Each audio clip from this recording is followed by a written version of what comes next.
Okay, thank you for attending today. The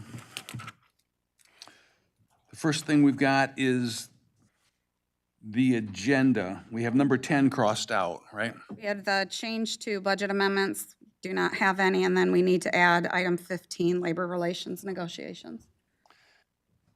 That's going to be a closed session also. Support. Moved by Rogers, supported by DeRosa. Questions or comments? All those in favor? Aye. Any opposed? Thank you. We have two sets of minutes, the closed session and the regular. Moving both. Augustine, DeRosa. Questions or comments? All in favor? Aye. Opposed? Thank you. Sign this, get it out of the way.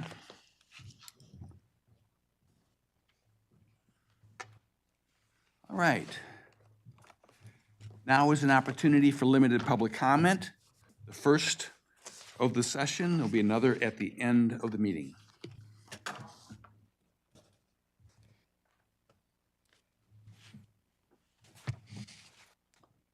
Thank you.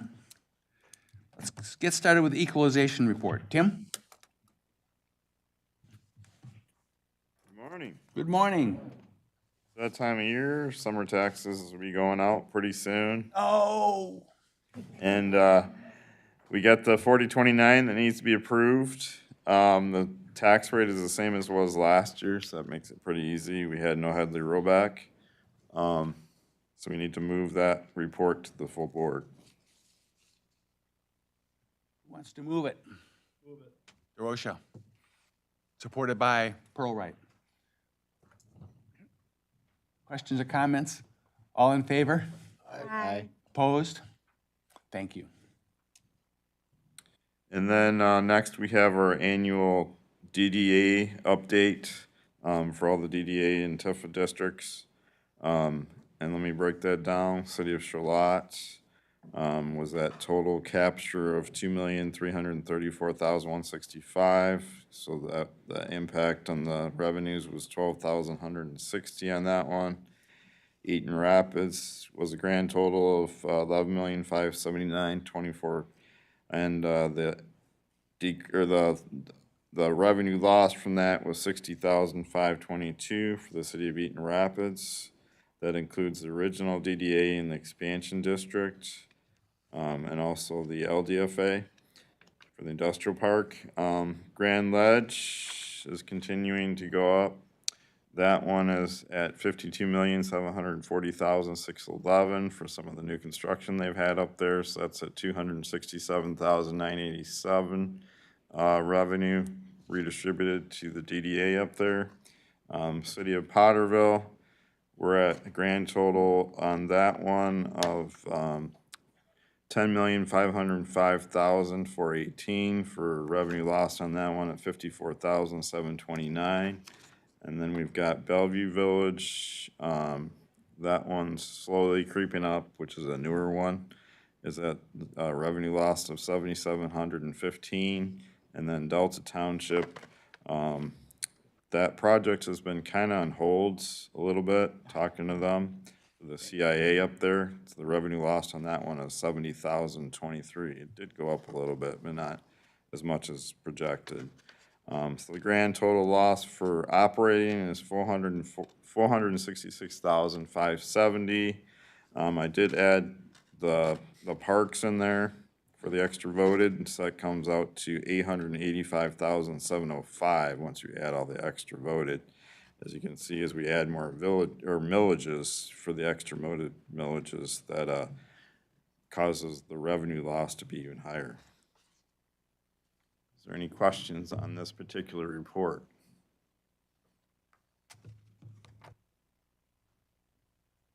And this is just informational, doesn't need to go to the full board or anything. Mr. Chair, Yes. got a question for Tim. What was the project in Delta Township you were talking about? I'm talking about the new development up there. There's for the Crossings. Delta crossings up there, Oh, okay. All right, thank you. BJ's and all that up there. The personal property part of it, is that kind of settled out? Pretty much we've determined what the personal property values are now. We've got. Yeah, it actually has helped us for the DDA stuff. For example, you get into the Eaton Rapids Industrial Park, we were losing quite a bit on that at one time because of all the industrial development over there. But since the personal property has gone away, that actually has decreased our revenue loss because of the personal property exemptions. Because I still see it as a number on here, but it is greatly diminished from what it used to be. Is that right? Yeah, in fact, some of the downtown areas are negative now in the personal property capture. So that kind of offsets some of the decreases that we've had in the real property. Have we reached an equilibrium at this point where it's gonna pretty much stay, the personal property? Yeah, it's kind of surprising. I was looking at some other counties as well as Eaton County, and the personal property is still going up overall, so that's kind of surprising with all the exemptions that are out there. Now, keep in mind, the exemptions don't apply to utility personal property. It's mainly industrial, and it has to be manufactured industrial. So it depends on what type of industrial it is. Like you get into the warehouses, like your Amazon warehouse and stuff like that, that's not exempt. So it's only manufacturing-based industrial property. Okay. I guess it's,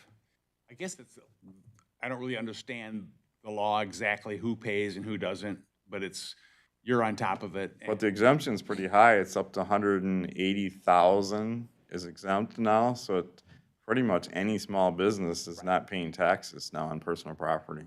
Well, and it's saved, as a small business person, it saved a lot of trouble on our end, had to go through and inventory a lot of stuff, you know? I mean, Yeah. Previously, we had to fill out that inventory form, and you had to put in every chair and table, and it was kind of just busy work.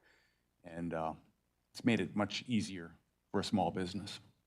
Yeah, a lot of small businesses have to hire an accountant just to keep track of everything because it's very complicated. Right. Okay. That's the capture.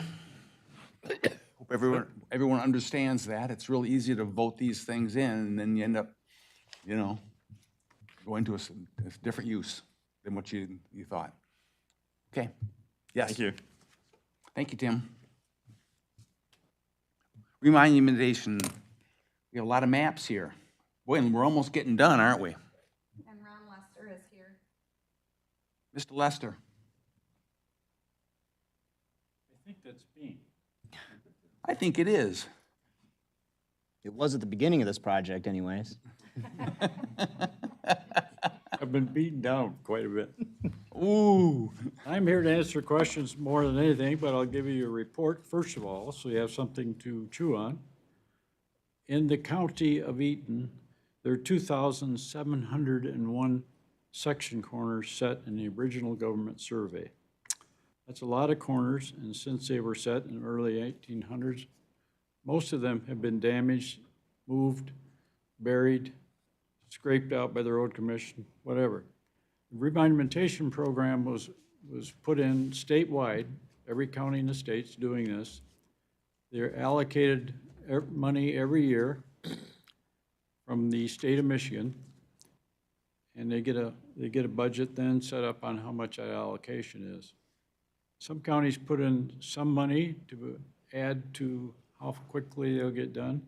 Eaton County has done that, and it's made a big difference. Because, for example, some of the small counties up north don't get any money because it's all generated from the Register of Deeds office. There's so much that's attached to every deed or document that's recorded to Register of Deed, that goes towards the remonumentation program. And some of the counties up north don't have those kind of transactions, and they have no money. So unfortunately, a lot of the money from downstate goes to the UP, but that's the only way they're gonna have the remonumentation program work and do what it's supposed to. Eaton County is doing very well. I've got some numbers here, which will be a test later. You have to remember all these numbers. Like I said, we have so many that were set, and so many of them have been destroyed. So that's the whole purpose of the remonumentation program. When they were originally set, they were wooden stakes. Well, wooden stakes don't last very long. Some of them actually have in the upper part of the state. They're still found. In the Lower Peninsula, farming, road construction, sewer construction is damaged or misplaced, most of them. So the surveyors now, they're hired. We hire crews every year from private practice. And in Eaton County, we've used 5 very experienced people because there's a lot of research they have to do. They have to go and do research, see what they can find from the original government survey, from county survey work, from private companies' work, put all that stuff together in a dossier that we hand off to them, so that all the information that they're going to use to determine where the position goes will be collected, filed, and so that anybody can see what they did, why they did it. And of course, they then go through a process where they take all their decisions they made where this corner should go, and they'll bring it in front of a peer review meeting. Usually 5 other surveyors will sit there and stare them down and want to know exactly how you did this, why did you do this, and tell them whether they agree with the location or disagree. If they disagree, then they'll send the surveyor back to pick up more information that the peer review meeting people think should be added before they make a final decision. So the peer review meeting is always very interesting. I get to chair those, it's kind of fun, because surveyors love to pick on other surveyors. So here's their chance. But anyway, it works very well, because nobody can slip through with a corner that they have not done their homework on. Done the research, done the field work, done all the measuring that has to be done in relationship to other corners. So it's a very thorough process, and it's a good process. And the corners, we're getting corners done everywhere in the state now, regardless of how much money the state will send them. There's progress in all the counties in the state of Michigan, thank goodness. But anyway, we've got, who knows how many we have? We're originally set, anybody remember? 2,701. We've completed 2,564 in Eaton County. We've got 137 to go So what is that, 2 years? 3 years? since 1992. I mean, how many they projected to get through the last 137? Probably 2 or 3 years. But then the project does not stop. We then go into a maintenance mode. That means that we'll continue examining the corners every year, make sure they've not been lost by farming, road construction, sewer construction, whatever, so they don't get lost again. Because it's the actual average rate for resetting a section corner is $1,000. And we don't need to do that again. Once we get the first part of the program finished, which we've got 137 to go, then we'll go into the maintenance mode. We won't get near as much money from the state, but it'll be enough so we can send a survey crew out there to make sure that the monument was set in the original remonumentation program is still there. If not, they'll reset it, take new witnesses, make sure it's perpetuated. Because these are valuable things. Everybody's property in the state is tied to a section corner in one way or another, whether you're in a subdivision, or you're out in the farm country, or whatever. We need these. And the surveyors are always involved with property line disputes because some of the old surveyors didn't have these section corners to use properly. And now we're finding property lines go through garages, cut off driveways. We spend time in court testifying why that is. Give me a little update on, now that, of course, GPS is available, and I imagine we've been keeping the GPS, but the GPS, I don't know if it's accurate enough to get right down to the, the quarter inch. Do we have geospatial coordinates for every one of these? Or were they noted at the time when the corners were reset? Or is that a future project? No, they're doing that as they go now. When we first started the program, we did not have GPS. When you started, you used to use the chains, right? Yes, that's correct. Yes, yes. And GPS, you can get down to a millimeter with a GPS, but you have to take a whole bunch of, you don't just go take one observation in one day and call it good. To get that kind of accuracy, 1 millimeter, you have to go back several days, different conditions, take more readings, and then when you get done, average them all out. And then you're Okay. getting real close to reality of what it should be. And the surveyors all have that equipment now. When we started this program, most of them did not have this equipment at all because it was so expensive. It costs $80,000 to set up a GPS system. Well, the prices have gone down. And competitive nature of surveyors means they have to get this equipment to compete against their neighbor down the street. So all the surveyors have it now because equipment is affordable. It means so much. We don't have to go measure with a steel tape through a swamp or across a river, all these things. That's gone now because of the GPS. But it has to be used correctly or you don't get the good results. Like I say, repeating observations to get down to that millimeter. Right, so at this point, you have it recorded accurately, and so even though the monument may be lost, we still know where the exact spot is because it's been recorded. Well, the state says we can't use GPS to reestablish a section corner that's been lost. Really? Yes. Well, we never understood that. In reality, most surveyors will take that data and use it to get close. Then they might be able to dig and find remnants of the monument that was set in the original program and get on with their life.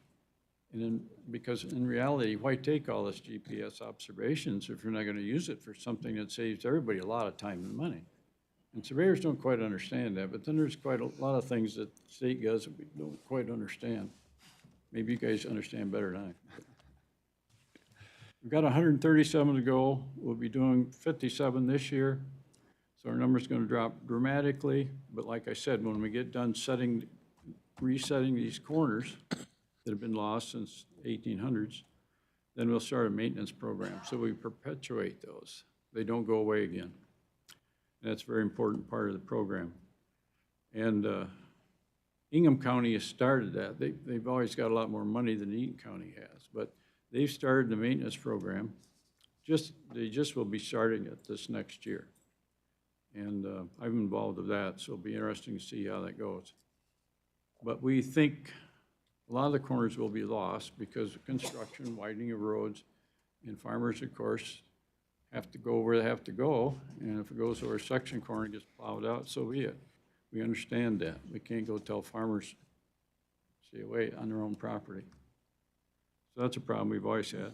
That will never go away. But the maintenance program will keep the section corners hopefully in the spot they should be. They'll go in and remonument them if the monument's lost.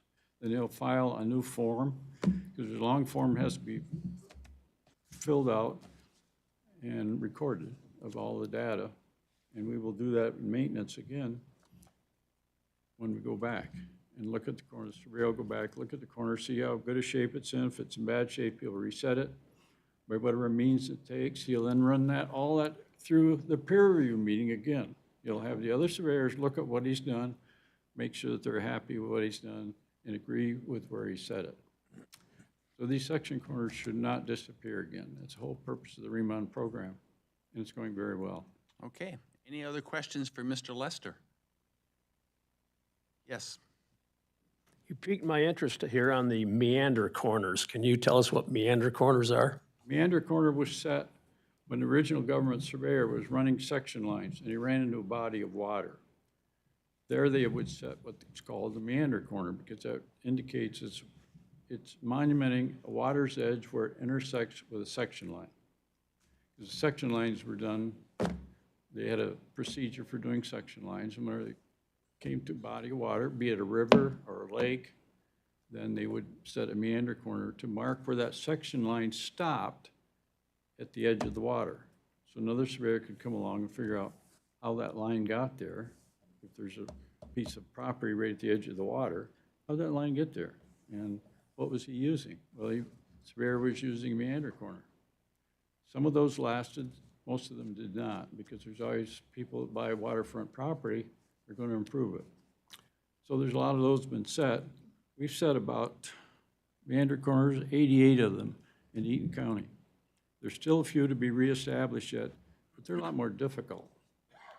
Usually you're working two sides of a river, two sides of a pond, lake, so it takes a little bit longer. So we put those off until we get into maintenance.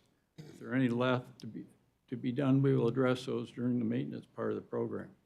But the big push was to get the regular section corners done, finished, and on record so that people could go about with improvements, building houses, you know. And so that's what we're working on to get done. Will be done soon.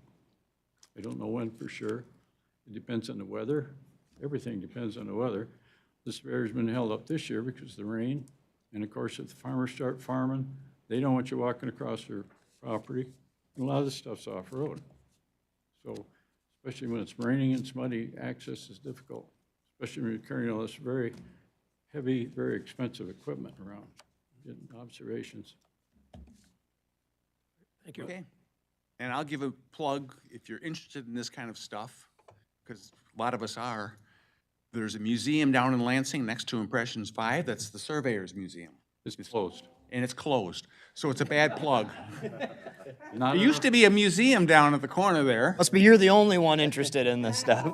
No, not enough of you went. That's why it's closed. It was a really cool little museum that you never realized was so cool until you went into it and looked at all the surveying stuff that was there. Yes, and they had a lot of the original monuments that they have dug up, like in the Upper Peninsula. Some of the cedar stakes that they said are still found up there in some of the swampy, marshy areas. They haven't rotted away. A lot of those were shown in the museum, a lot of the stone artifacts, because the county surveyors around here would find a stone. They'd chip an X in it, or a triangle. That would mark the spot of the section corner location. We still find those. And it turned, a lot of those are in surveyors' basements, because they like to keep those too. So a lot of them didn't show up at the museum, but there's still some of those there, and they're very interesting. I'm sorry to hear it's closed. That was just a Well, so are COVID thing, I we, think. but we didn't get enough people coming. You know, Okay. surveyors interested in that stuff.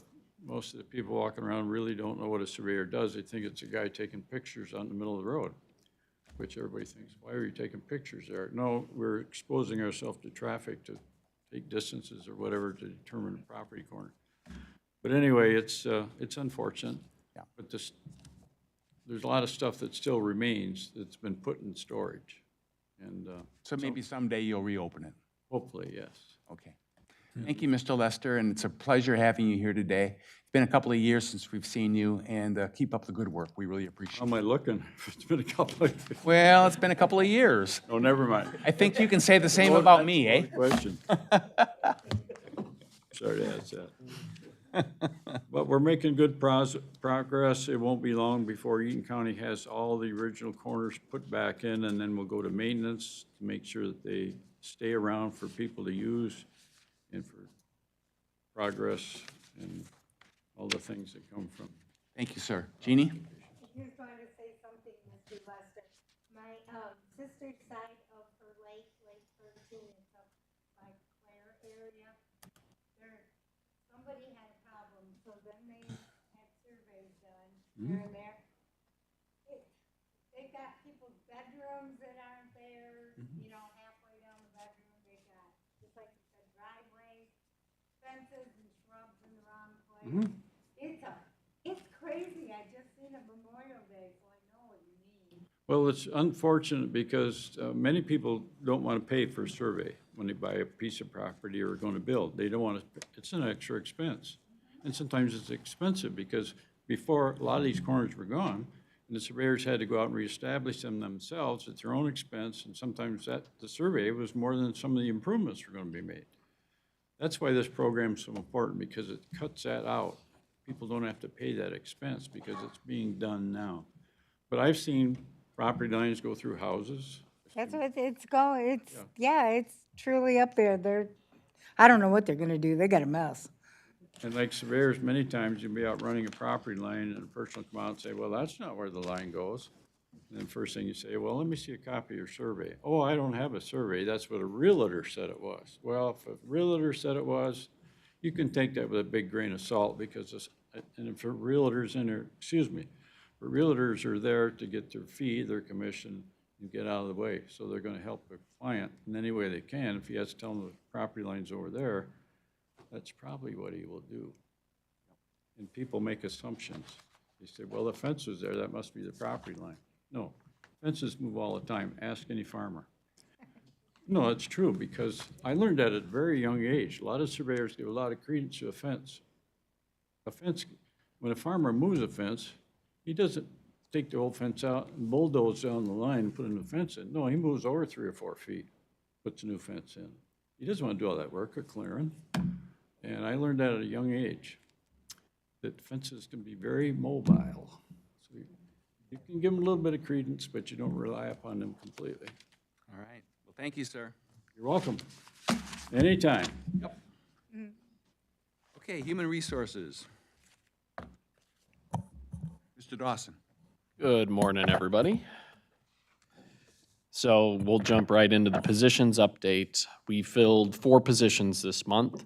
We have 15 posted to our website, with 7 of those representing ongoing requisitions between the Sheriff's Office, Youth Facility, and seasonal hiring at Parks. There are 9 positions we're recommending due to people being promoted, resigning, or retiring. One of those is a director within Parks, so we'll have a moment to talk about that after we go through the official positions update. So if you have questions, we'll cover that in other updates following this prosecutor office update. We are having significant retention and recruitment problems with attorneys. We had this discussion last year, the prosecutor's office being one of those parties impacted by this. I think as we have discussions about public safety, it's important to remember that encompasses the full life cycle of a reported crime. So not just the arrest and jailing, but also the process that the prosecutor's office goes through to evaluate a case, ensure the defendants are treated fairly and victims get their day in court. Prosecutor's office has to assemble law enforcement records, evaluate all cases. Attorneys have left to become a judge, a parole board member. 3 went to the AG's office, 2 went to another county. In each of these departures, it was higher wages and less caseloads, less workload. So currently, the structure of compensation here is not meeting the retention recruitment needs for this office. Public Defender's Office, as you can see on this position, also has 3 openings, and we've had the same types of struggles with recruitment and retention there as well. Sheriff Department update. Corrections has 1 corrections deputy opening.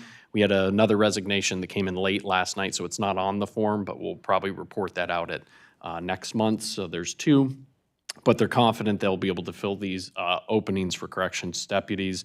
2 vacancies for jail EMT, still working to find qualified candidates for these roles that can also go through all the background and other requirement checks necessary for that position. Road Patrol, there are currently 9 deputy and 1 command officer vacancies, so that's down a total of 10 patrol members. April and May, we had 3 of our field training candidates complete their field training, so they are now able to provide full coverage on their own, so you see that represented on the sheet there. We had another 2 of our sponsorship candidates recently graduate the academy, so they're just entering field training. We had another 3 already in there, so we expect by October we'll have possibly 3 more that can do full coverage. But that's a total of 5 of our DEPs that are in field training at this moment. So the Sheriff's Office is working from the perspective they're down 15 spots when it comes to being able to meet the demand and provide public safety coverage to the county. And that number can prove to be higher if you consider anyone out on an approved leave or assignment at courthouse security. We still have 4 folks that will be eligible for retirement this year with the Road Patrol Division, and we expect that they will retire shortly after qualifying. So happy to report for law enforcement labor market that we've turned a corner in a sense of being able to get a pool of qualified candidates to apply and successfully complete the hiring requirements on the front end of doing sponsorships. So that's good news, and that's bolstered by the efforts that we did through early bargaining. as well as changes and targeted recruitment steps the sheriff's office has been taking. So that's good news.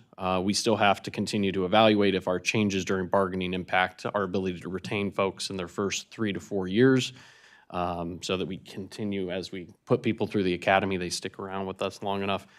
We do have work to do on the retention end. You know, as we've noted, pretty much as soon as folks qualify for retirement, they usually take it, with few exceptions. We've had the same issues and retention efforts. It's a general trend in law enforcement nationally and within Michigan, and main reason we did early bargaining, early implementation, which has paid off. So thank you, everybody. There are currently 3 active sponsorship candidates signed up for academies later this year, and we have another 5 that could be added to the schedule. So possibility of we'll have up to 8 candidates in the academy by the end of the year.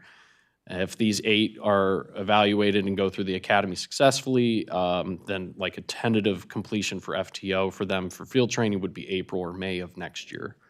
And then there are additional ones that they have in the wings that haven't been fully vetted yet. So a lot of work going on at the sheriff's office, but they're doing a great job. And I will, before doing other updates and talk about the parks, Commissioner Brailer. You said that the sheriff's office is down 15 at this point, but you also talked about 5 that were in the pipeline that would be available. So are you counting that 5? Or are we actually down 20 and we just think 5 are coming? No, so we're down 10 positions, but there are 5 people in field training. They've completed the academy, but they haven't gone through. So those folks make 15 when it comes from a coverage standpoint, because they have to do ride-alongs. They can't All right, so solo The answer coverage. to my question is that we're actually down 15, we have 5 in the pipeline. Well, the pipeline is, we have 5 signed up to go to the academy, and then we have 5 in field training. So we have 10 technically in the pipeline. But for purposes of positions, we're down 10, but we are down 15 spots for coverage because 5 of them are ride-alongs. Yeah. And 4 of them are leaving the pipeline pretty soon. Yeah. I'll move the positions. Been moved by Augustine, supported by DeRosa. Positions, questions or comments? All in favor? Oh, Blake, hold on. Oh, sorry, Jeannie? I just want to know about the corrections. What type of training do they have to have before we can put them on staff? It's not the same as the road patrol deputies, I understand. Yeah, and actually, undersheriff's here, and I know he can speak to it. I would say, off the top of my head, I know they have, I think, a year to get certified through the Sheriff's Association, if you wanted, is that correct, or you want to come up?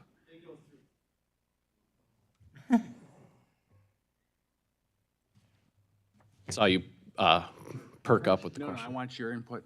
Corrections deputies are hired in and they're put through field training on the job. And then we have, as you said, up to a year to get them through the local Corrections Officers Training Council Academy. It's 160 hours of training, and they go through that and they're certified. But they are allowed to train as they go versus patrol. They have to be MCOL certified prior to us putting them out in a law enforcement capacity. And then, of course, they go through field training for at least 16 weeks. Okay, so that's why you anticipate being able to fill that open position quicker? Yes. Okay, so do we move them up from corrections into road patrol? They have the opportunity to apply, and we give that, a lot of them are not interested, Okay. but they do have that opportunity. Okay, thank you.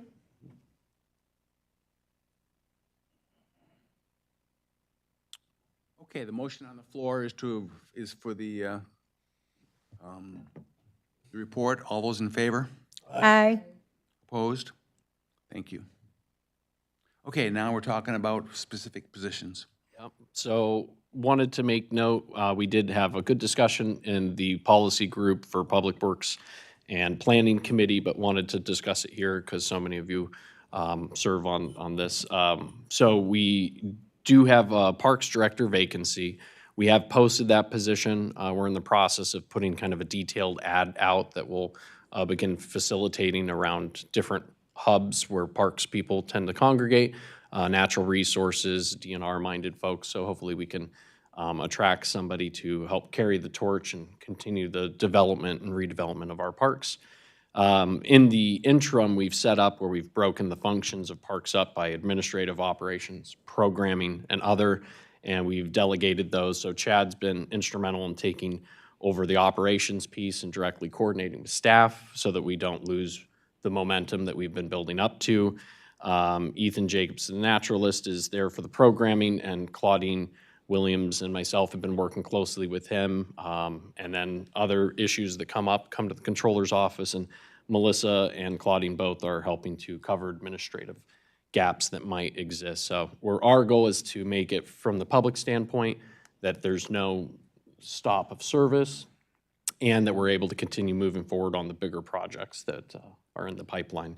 That being said, I did want to invite Chad up because we had discussions about other things we can do to support the operations piece while we move forward. Good morning. Yeah, just to kind of reiterate what Ben was saying, because of the vacancy, I stepped in as the interim operations director, and Claudine will fill in to help with the programming. So essentially that leaves us with the vacancy. I think there's 14 park staff. They're off-site without a director.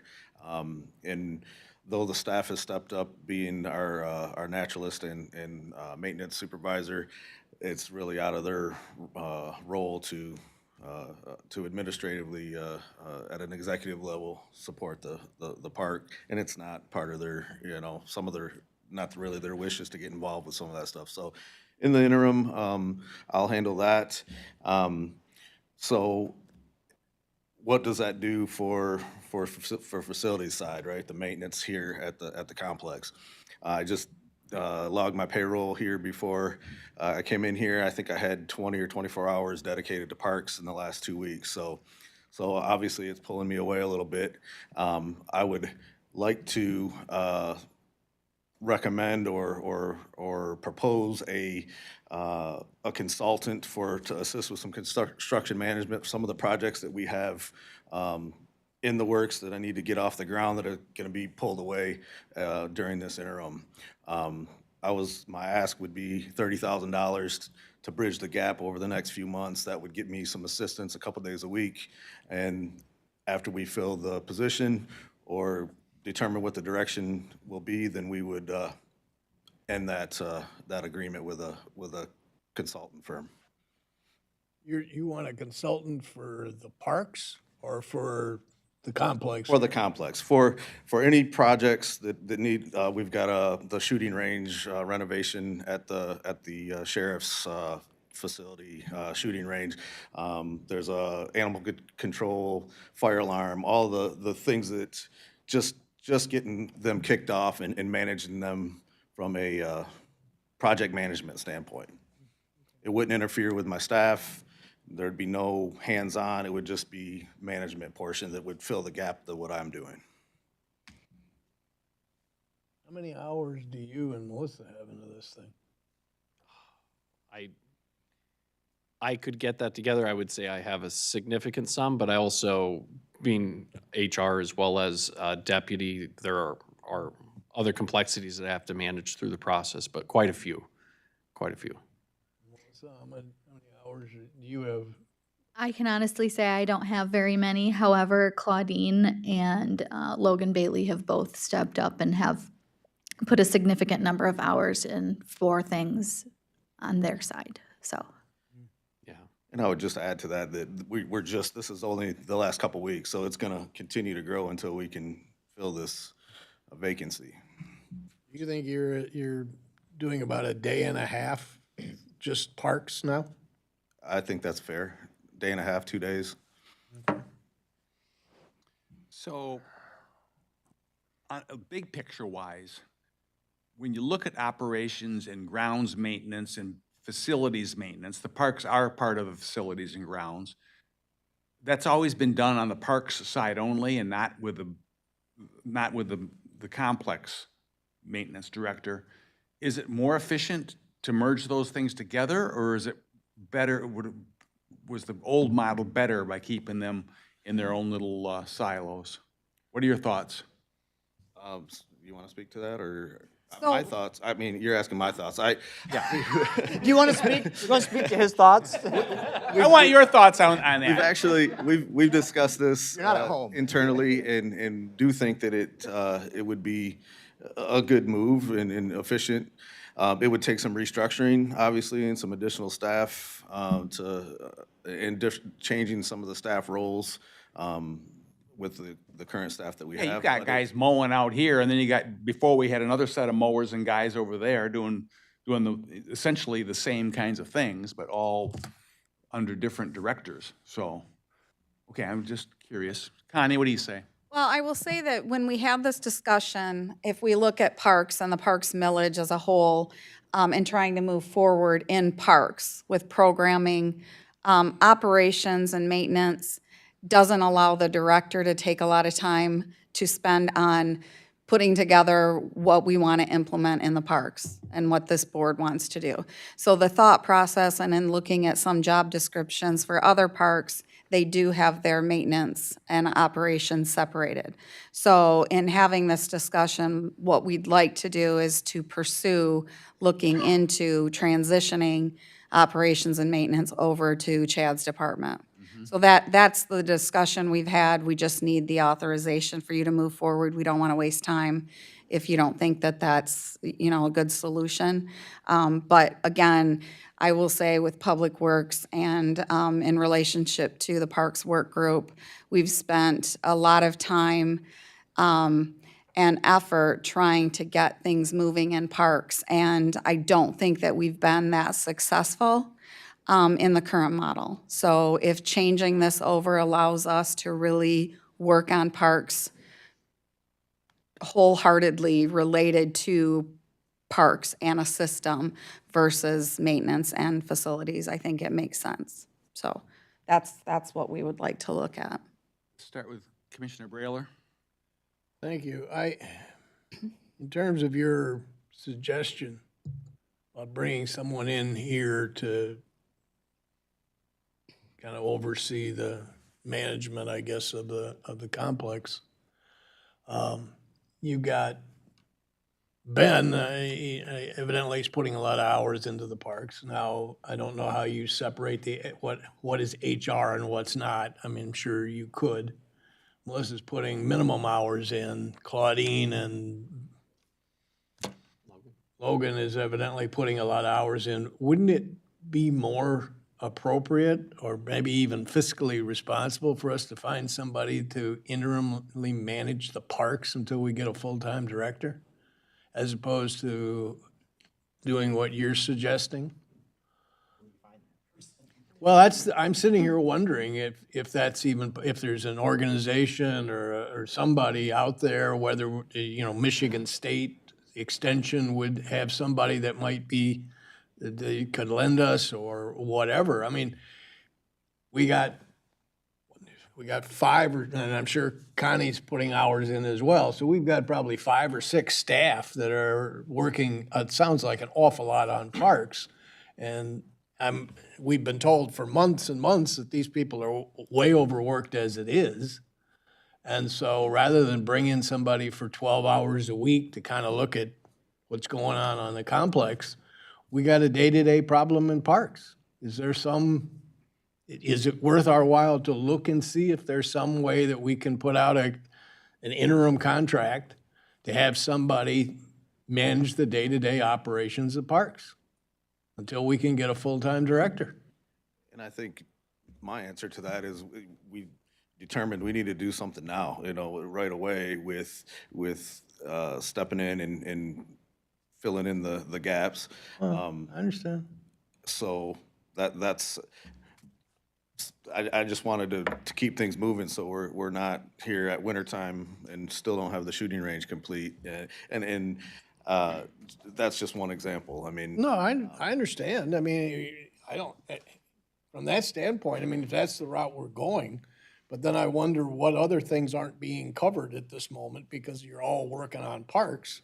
And whether we should think about getting somebody to manage those things. I mean, I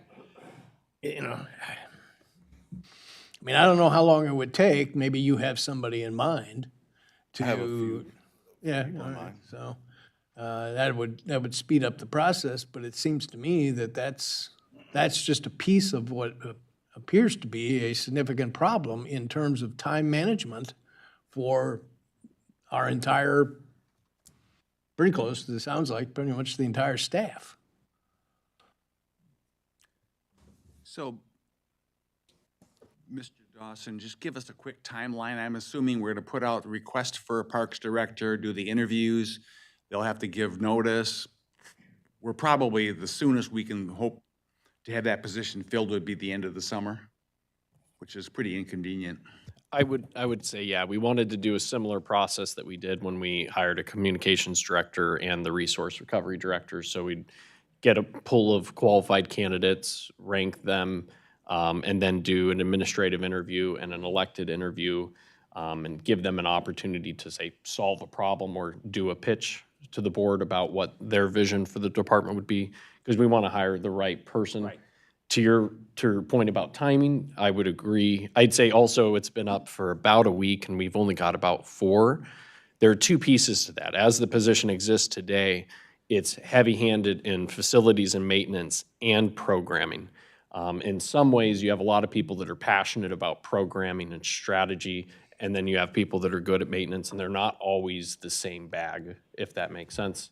And so to Chad's discussion and Connie's point too, it's possible that we might be able to fill it if that position existed differently than it does today, because I don't think the people with that programming are applying at the same rate, which is a piece that we definitely need in our Parks So it's Director. 2 different skill sets really that we're looking for, and You're we're yeah. recognizing that this is one person having both of those skill sets is going to be rare. Yeah, you're looking at natural resources versus maintenance. Yeah. So what we have right now are applicants that only have maintenance skills right now that have applied because that's what they're looking at. So when they see maintenance, I think when you have somebody who's in natural resources and sees maintenance in the job description, they may not be as interested. And the advertising that we're doing is to highlight the system that we have today and how much money we have that we can invest in the future. And what we want is somebody here that's going to focus on a system versus just doing things that you have to get done. So that was the goal. So the intent would be, if this was an agreement that we could make, we would move forward with changing the structure of Chad's office, changing how we deal with operations. That would involve changing Ben Young's position as maintenance supervisor there, giving him some additional authority to operate, and then we would change the job description for the Parks Director, which we've pulled up, well, I did, pulled up some different job descriptions that really focus on the system as a whole. Commissioner DeRocha? I appreciate this discussion. I didn't know we were going to go down this path today, but this brings up something that I've been talking to people about in the past, and that is, if we're going to restructure parks, shouldn't we take a look at the Eaton County Conservation District and see if we can roll that into parks to take care of natural resources? They would have a focus on programs and training and that sort of thing, and then separate the other side of that out into the maintenance and HR, whatever you want. My concern with the parks is because we have a millage for the parks, but we don't have an operating millage extension, whatever you want to call it, for our general fund. If we merge these 2 together, are we going to come up with problems staffing it on the county side? Well, the parks has money to spend on those positions. And the other side of that is, if and when that millage for parks runs out, is not approved or re-upped or whatever, now we've got to take a look at how do we maintain one portion of it without millage money, while the other side we're putting money in from the general fund if we get that, or get more revenue. I would rather see parks remain completely separate from everything else in the county. Let it operate as parks, and just roll, like I said, roll the conservation district into it if we can. Just a thought. Commissioner Brailer? Well, these are, as Connie's talking and Brian's talking, it just seems to me that my suggestion becomes more and more relevant. I mean, what we need right now is someone to basically monitor as is the parks. You got all kinds, and I'm not saying I'm for or against any of these ideas, but if you're talking about restructuring parks and you're talking about restructuring the job description of the director of parks, you're talking about rolling in maybe the conservation and all of that. This is the opportunity to sit down and decide what you want to do with parks. But in the interim, you need somebody to just keep the thing afloat as is. And that, to me, sounds like we need someone, and we're better off in the long run, having someone in an interim, whether it's there's an organization out there, or whether we can tap into the MSU or whatever. I don't know where these people are, because this is not my expertise. But from a management standpoint, utilizing 5 or 6 people from the controller staff on a daily basis to take care of parks is ignoring the fact that we got a lot of other things, and they've got a lot of other things that they're supposed to be doing. So if you're gonna, especially now, if you're gonna reconstitute what parks are and what kind of staff you want and all of that, this is your opportunity. This is your opportunity, but we need somebody to keep the thing afloat while everything is decided. I think it's cheaper probably in the long run to do that than to continually use the 5 or 6 people who are spending whatever hours a day on parks. Commissioner Augustine? Thank you. I think the way I understand it and the way I see it in my involvement with the Parks Work Group is a lot of what we have going on in parks that needs leadership are projects, is maintenance. It's all the stuff that Chad can do. So I don't think that we have a void right now in programming and just running the parks. That's not, and you guys correct me if I'm wrong, but that's not what I'm hearing the issue is. Ben is spending times on parks because Ben's an HR director and there's people that work in parks, so he's going to spend time in parks. It's just how it's gonna be. I haven't heard anybody else. Melissa's minimal. I tend to lean towards what Chad is requesting because I think that what we need to do in parks, especially when we talk about the millage, is we need to keep these projects going that we're gonna spend the millage money on. These repairs and maintenance, these things that have been deferred for years, we need somebody to do that. And Chad, I'm very confident, can handle that. I'm also very skeptical that we're ever gonna find anybody that is going to be able to come in the world of parks and contract with us to run our parks. And quite frankly, it doesn't sound like that's what we need right now anyways. So I lean towards the idea of, as much as I hate to do this, because this is one of the reasons that we hired Chad and what Chad is so good at, which is running special projects and coordinating things, there are a lot of third parties and vendors out there that can do that part of the job. I think that'll be an easier find than it will be to find somebody that runs the park side. And again, what we're talking about on the park side is more keeping projects going, maintenance, things like that. So in my mind, I'm supportive. My question was gonna be budgetary, just the impact of this, because obviously without the parks director's salary, that's saving us some money. However, that's funded through the parks millage, whereas Chad's salary and probably this contract is gonna be funded through the general fund. So those were my kind of questions. I mean, I'm supportive. Staff has come to us and asked us for a resolution.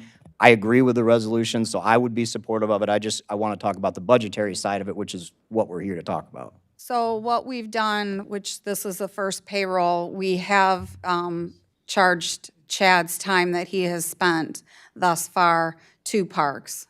So we can manage it that way, just related to the maintenance that he's done. Obviously, you know that we had the dock fire. Chad did spend a lot of time on that. We weren't planning on spending or using any of the time that Ben or Claudine have spent to parks right now. So we would be able to apply basically just kind of switch from one side to the other. So Chad will get some funding from the park, or get paid through the parks grant or parks millage, and then our contractor, whoever we hire, Correct. consultant, would get paid through the general Correct. operating fund. Okay. I really kind of agree with you, Commissioner Augustine. I think when I think about trying to get someone in just to do the parks, just the learning curve and getting into the system is gonna take more time than I could think. Whereas what Chad is talking about, a maintenance facilitator, a guy that does that kind of work, though, there are people that do that for a living, and I think that's a spot that you can hire someone temporarily, contract it out, and the work will get done, versus the other side, trying to get a temporary parks person. That's just, you're spending all your time training somebody, so. And I was just going to add to that too, that I would say my hours involvement in parks didn't start with the departure of the director. So I think that it's good to note that, and same with comms and same with Claudine. I was gonna say, neither with Claudine, she's been working with Parks for Yeah, quite some as the time, so. liaison for Public Works and Planning, she works very closely with every department that coordinates their work through that. I mean, she's invaluable asset in that regard. So the other thing I would say too is the difficulty with an interim is, one, if you have a lightning rod candidate in mind, that's one thing. You have to remember, when you insert somebody new into an organization, there's a ripple effect that happens. And so if you, for some reason, don't pick the right person, it could have a worsening effect. I think the transition that we launched right away, and we're under a lot of pressure because this is the busiest time of the year for parks. Summer Adventure starts next week. And we also have our part-time programming coordinator who's going to be leaving at the end of the month. So I would just say, know that we had a lot of discussions about this, and we too were concerned that we wouldn't be able to find somebody with the right background, the right temperament, and the availability to just jump in. And so the way we structured it, I think, has been well. Staff has responded very positively up to this point. I think they're excited to see momentum beginning to build and executing their budget and pulling together these ideas they've had, but haven't been able to get traction on. So anyway, I just wanted to add that to the discussion. Commissioner Augustine? Yeah, just to follow up too, I do think, talking about Claudine is a good example. I mean, Claudine has been working with Travis and with Parks on a lot of different things, from the local parks grant to all kinds of things that, quite frankly, should have been handled by the director. So in my mind, as we move forward, when we talk about reorganization, I think it's totally appropriate. I think in my mind, I understand the difficulties with, you've got two different funding sources here that Brian brought up with the maintenance, but to me, it makes total sense to look at consolidating the physical plant, the maintenance side of things, all under one umbrella, and let our parks director direct parks. Because that's the problem, is that, they've been kind of just handling the maintenance side of things and the physical plant things that Chad already does and can add on. And, I think, especially if this is what staff is recommending, I think we need to go in that direction. When we look for our next parks director, we need to look for somebody that can do the things that Claudine has been doing, and help, in my mind, do a better job of running the parks system as a whole. In terms of what you're saying, that goes along with succession planning, which Eaton County has not done a good job, not to criticize, but we haven't done a good job in making sure that if we have a gap, like losing a parks director or any other director, that we don't have a really strong backup plan. In this situation, Chad's office, no matter what, is going to deal with facilities, maintenance, grounds. That department is going to do that. We would have a good succession plan, albeit we need more staff, if we had a project manager within facilities and some other levels of supervision. We would have a really good plan to move forward if Chad were to leave, which he's not doing for another 30 years, so we're good. But losing the parks director and not having that backup, this is the result. We're all moving and trying to make sure that things get done so that we're not wasting any more time on trying to, improve our park system, so. What do you need? Do you need a motion, a budget amendment? What do we need to get this? Right now, we would just like the ability to change the job description for the parks director and to work on the plan for what Chad's office will need. That's really what we need. And authorization for getting a project manager, right? Yeah, and the project manager. Commissioner DeRosa? In the time I've been here, we've gone through 3 parks directors. And I wouldn't say that we didn't have the structure in place, because the first 2 transitions that I recall, possibly 3, the third one I wasn't involved in, we had a person on staff with the experience and the time, the seniority, that person took over these duties till we got a new parks director. We don't have that right now because we asked that person to leave prior to this parks director's resignation. So I would like to get back to that so that we have deputy parks director, I don't know, give that position a title that you want, but we had a succession set up prior to this last year. So I agree that maybe we should take a serious look at restructuring our parks operation as far as staff. You're convincing me. I- We need to take a look at that. However, I think it's important that we get all this stuff laid out prior to the hiring of our next parks director, even if we have just a basic overview of what we want to see. So that, I mean, I get that Chad's good at what he does. I like that idea. But let's ask Chad if he wants to go full-time to parks. Seriously. No way. No, I understand it. I understand it. But what I'm We're saying. looking for a, What I'm saying is, Mr. Chair, what I'm saying is that if it's easier to fill the position here on the campus than it is in parks, maybe we need to look at what we're asking our people to do. Chad, I wouldn't blame you if you didn't want to go to parks, that's not my point, but we need to take a look at, if we're gonna divide those things up, let's keep it within the parks, let's have a project manager for parks and a director and an assistant director, and build it like a business. Have your CEO and then you've got your management staff. I don't see a problem with that. We've got the money in the millage to do that. Let's do it now and get this parks operation operating smoothly and getting things done. And if that takes restructuring our park staff and positions, then let's do it now. thank you. You know, that's a good idea. I think in the end, we need a strong, competent parks director.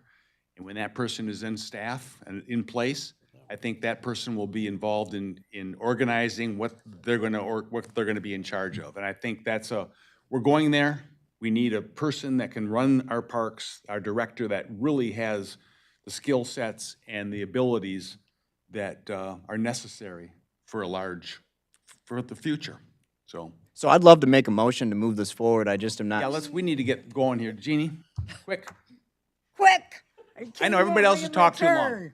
Your turn. Okay, so my biggest concern is that whatever we do, that it stays within sight of what we presented to our people, what we were going to give for outline projects with that grant stuff that you talked about. But the other part is that we don't end up creating more positions that are gonna have to come off of the general fund budget since we already have a problem. There you go. That's a good point. Barbara? Okay, I agree with Jeannie, but it would be, to me, it makes sense to have someone in maintenance take care of the grounds, the mowings, and this sort of thing, and the park director be a park director that directs the activities of the parks. Okay. So that's kind of a direction for staff. In the meantime, we're talking about a consultant to come in and just take the pressure off maintenance. And that, I'm looking to Commissioner Augustine to say something. Yeah, so moved. Yeah, whatever. God, can we give him the money to contract with somebody so I Chad need a can? budget amendment, but Connie indicated that we don't need that at this meeting. What we could do, yeah, we would need an amendment to move the salary into contractual in relationship to Chad's budget. So moved. Okay. Support. Moved by Augustine, supported by Rogers. So this doesn't bring in, No, if we want to go to move forward with it, then we would also, as far as the parks and looking at restructuring, we would want to change the parks director position to exclude the maintenance and operations. no, Oh, I'm sorry. he stood there and said he wants $30,000 to hire some group to come in here and bird dog the projects. And so far, I haven't heard, you haven't done anything about that, so I No, don't this care would about do it. I'm asking that we motion. would move it from Chad's salary line item into the contractual for Chad's office. And then Chad's salary will go to Parks, which doesn't require a budget amendment because Alright, it's so already there. This is how you want the 30,000. Correct, I see, all right. correct. So it's just, it's recovering part of Chad's time. It isn't, that Chad isn't moving to Parks. Chad I is understand just- the concept, I just, Yes. all right. And I think the intent was to contract a firm on retainer, Right. so we would have up to 30. Like, hopefully, if we fill the position or we come out with a structure, we won't end up spending that amount. It just Oh, I think, gives us. I think if you're thinking that you're not gonna have somebody till the end of the summer, your 30,000 is woefully inadequate, but that's up to you. I'm gonna vote no, because I think it's a silly idea. Okay. Any more comments or questions? What we're doing is we're authorizing, we're authorizing to get a consultant to come in and do some of the facilities management for a limited period. All those in favor? Aye. Opposed? No. I'll amend the word silly to short-sighted. Okay. This is a short-sighted idea. Okay, thank you. So the was there a piece So for the the, job see, description? the other aspect of it is, that covers how we're dealing with operations. The other is, we'd like to modify the Parks Director job description to exclude maintenance. And then there are, Ben Youngs, who has been managing the parks, has expressed apparently over the last couple of months wanting 2 part-time people that are consistent that would remain at parks during the winter months. We had been asking and requesting this and didn't have feedback from the previous director. So with that, we would like to have those 2 positions created, and which would be in the parks budget, and then also the position that is being handled as a part-time position for the programming part of the parks. That position, again, we had asked about it going full-time, thinking that, we were thinking it would need to be. We were told it wasn't necessary. What we're finding out now from park staff is that they do believe it's necessary. We ran into a situation in which overtime hours were being spent, but the employee was not being compensated. So we're dealing with that. So given the fact that there are that many hours that are being spent, we think it's beneficial to make that move as well. But, so what you're not asking us to do that today. You're gonna, I think we need to actually have the part-time positions created. And we could wait on the programming piece of it, but it's going to be very difficult for us to hire a new person dealing with programming in parks. And I don't think that's going to change if we have a director. They're not going to make that. And Chad, you would speak to the maintenance on having the part-time people that could manage that part of it for, Yeah. yeah. So in my meetings with park staff over the last couple weeks, some of the main concerns is, we're shutting trails down at parks because there's bridges and staircases and such that are dilapidated and in need of repair. So with additional staff, a lot of that we can do in-house with the staff. You know, some of it would need to be contracted depending on the scope of the project. But through talking with our maintenance supervisor at Parks, he thought it would be hugely beneficial if we could add those 2 positions as a part-time that you don't get with the seasonals. They would be through the winter and assist with some of that.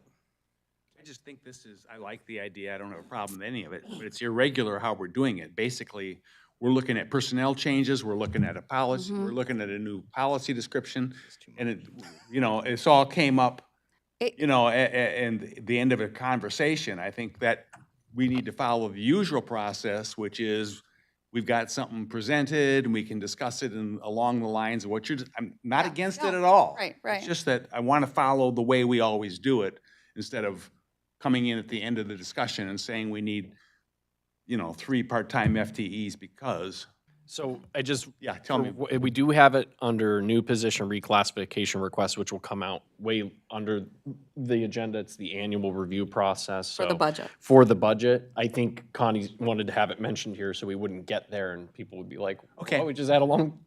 So I don't think there's action at Okay, you're this not moment. asking for action right now. You're just, We'll talk about, they're on the list though. But we would be talking about it today to make action so we could get this done. Otherwise, we're waiting another month to go through a process. And I get it.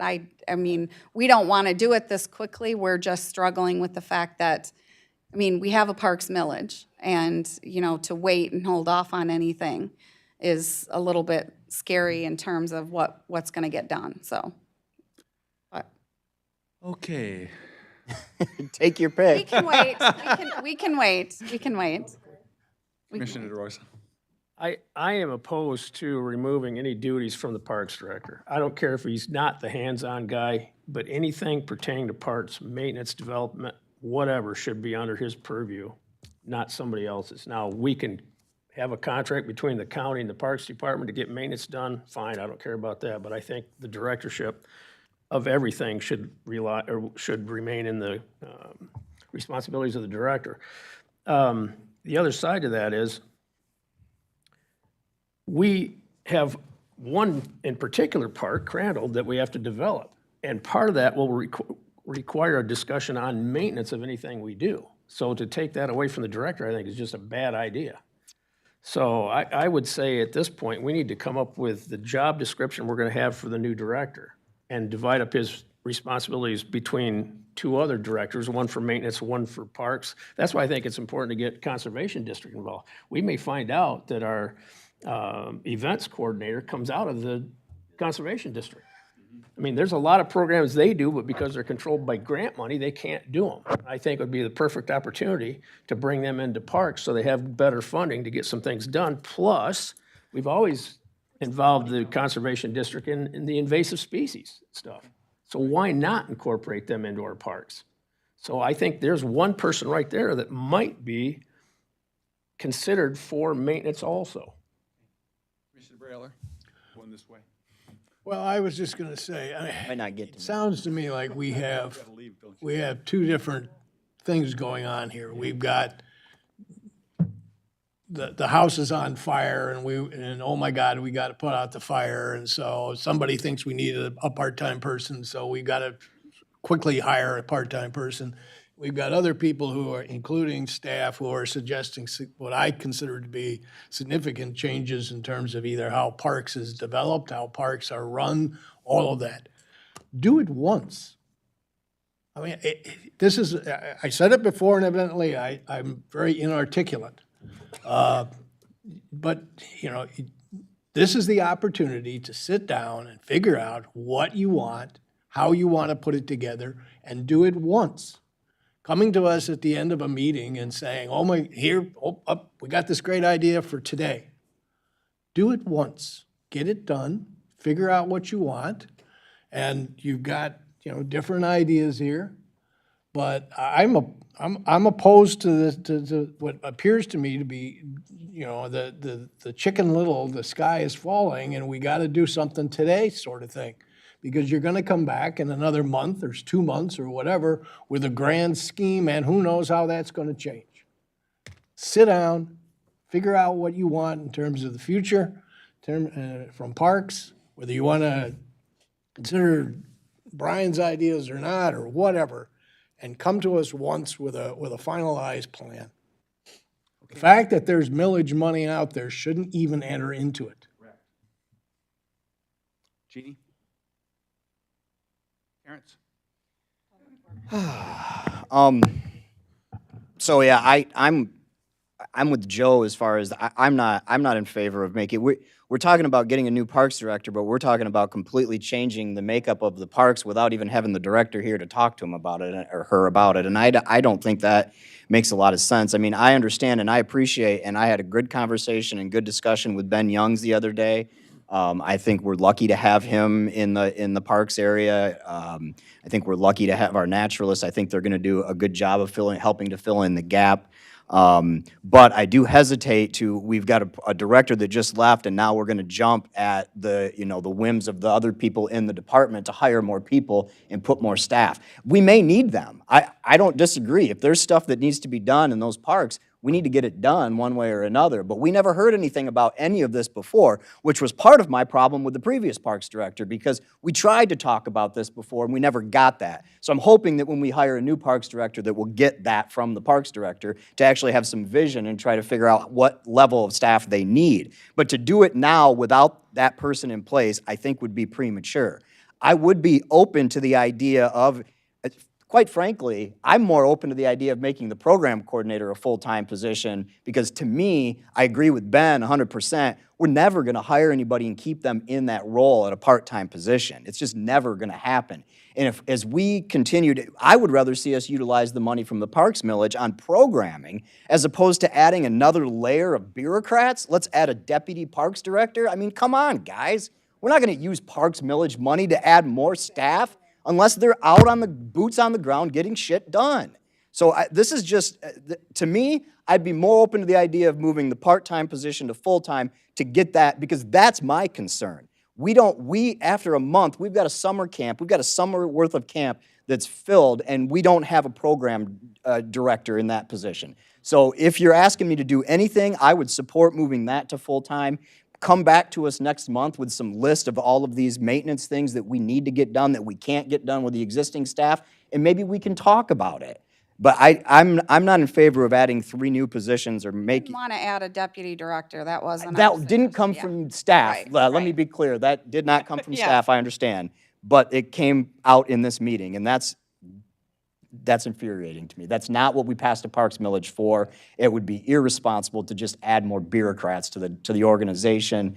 I'm not supportive of that. And while I agree with Brian's thoughts that the Parks director needs to be involved with maintenance, I'm assuming that you guys were never suggesting that there would be no coordination between parks and maintenance. I mean, it's just like every other department in the county. There's coordination with our maintenance. So I'm confident that a parks director is going to have coordination with the head of maintenance and properties, which is Chad. So anyways, I don't know, we're going to talk about it now, later, whatever, but I would be supportive of the idea of moving the programming position to full-time, because that's desperately needed right now to keep programming going forward.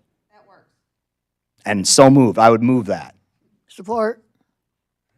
Moved by Augustine, supported by Rogers, that we would change the programming person in parks from a part-time to a full-time position.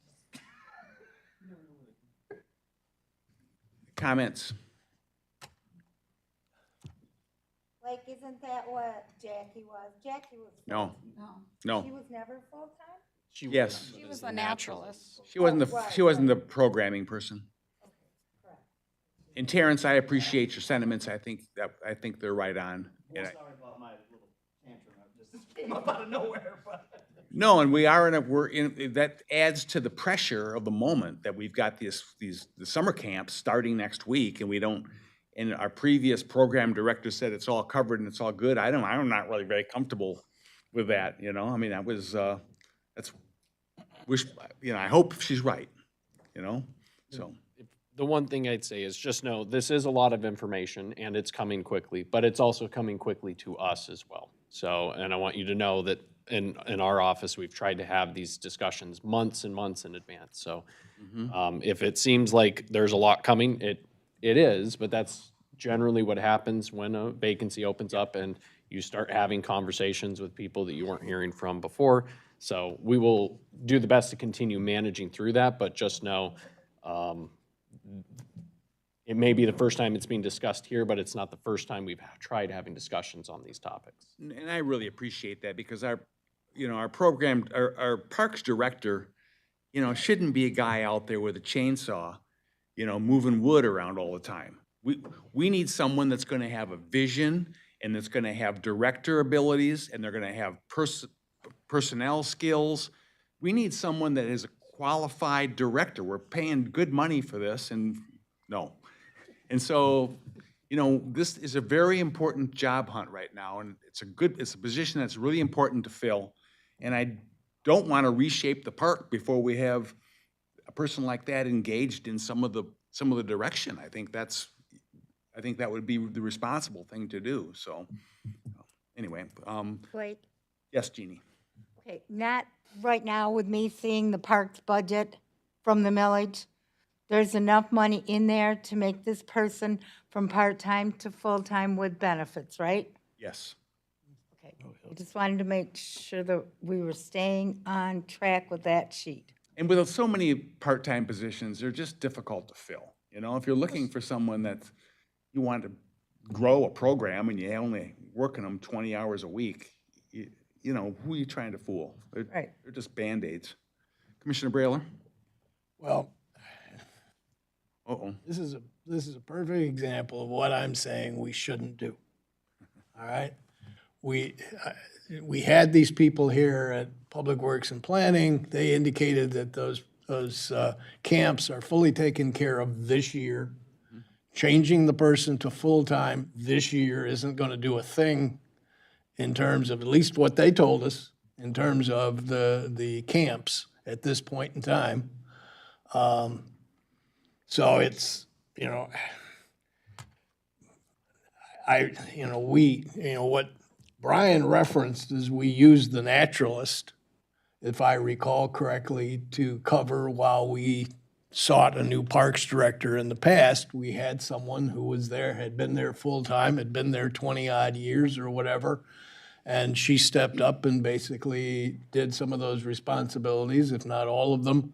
I'm sure she was assisted by staff here at the time, making sure that everything worked smoothly. We don't have that because Parks evidently was had significant personnel problems that we weren't aware of, and they all just kind of basically blew up at the same time. And so we're left short this time. So I don't know that, you know, the suggestion that there be an assistant parks director was necessarily, it was a suggestion. Because we had people who could cover in the past when we had that opening. We don't have that today for evidently a lot of reasons that or at least me, was not aware of. But, you know,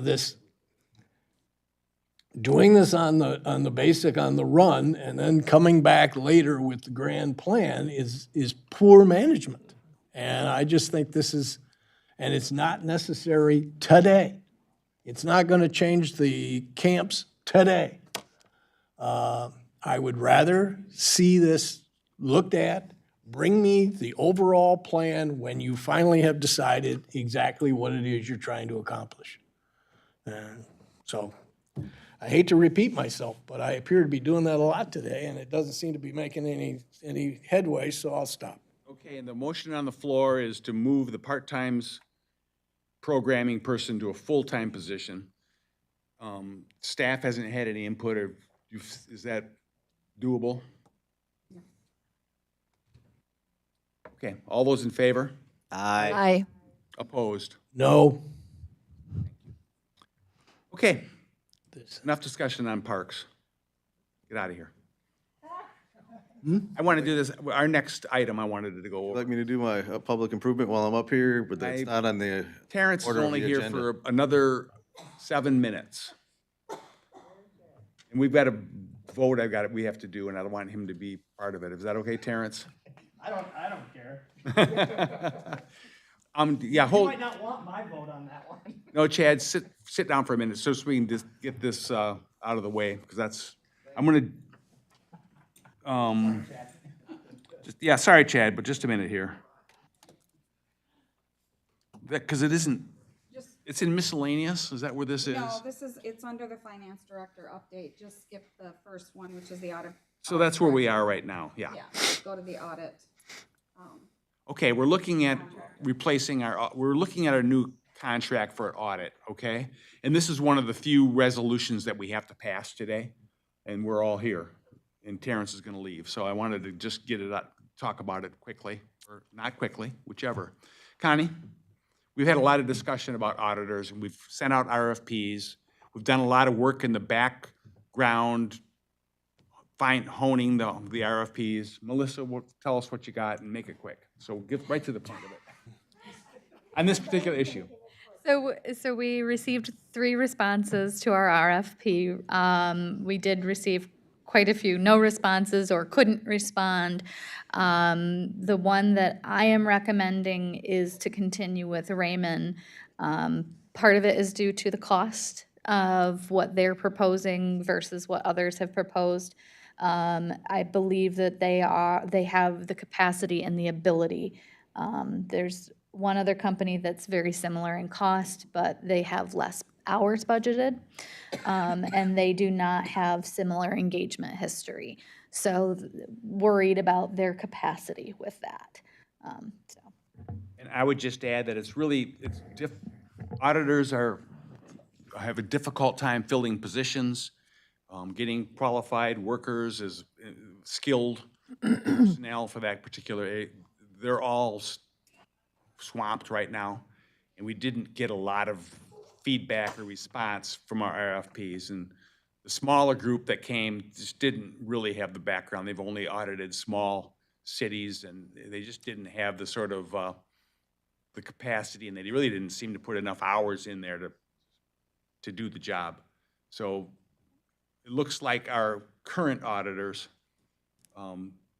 staff is recommending that we retain them for the next cycle of 3 years.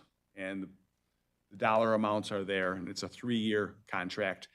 I'm assured that this time the contract will be looked at carefully, and some of the concerns that we had with the previous contract and the previous billings should be, well, they shouldn't happen this time. Mitigated but not guaranteed to be. Perfect. Commissioner Brailer? When we discussed this previously, there was, we talked about if we went with them again, we'd have different set of eyes on this. And staff was gonna contact them and see if that changed the contract at all. Did you have a chance to talk to them? Did it change the contract? Yes, so I did speak to the auditor that proposed the RFP. They proposed a continuation, meaning the same staff. They indicated that if they were going to resubmit another proposal for a different office, they would actually rescind the current proposal. And that they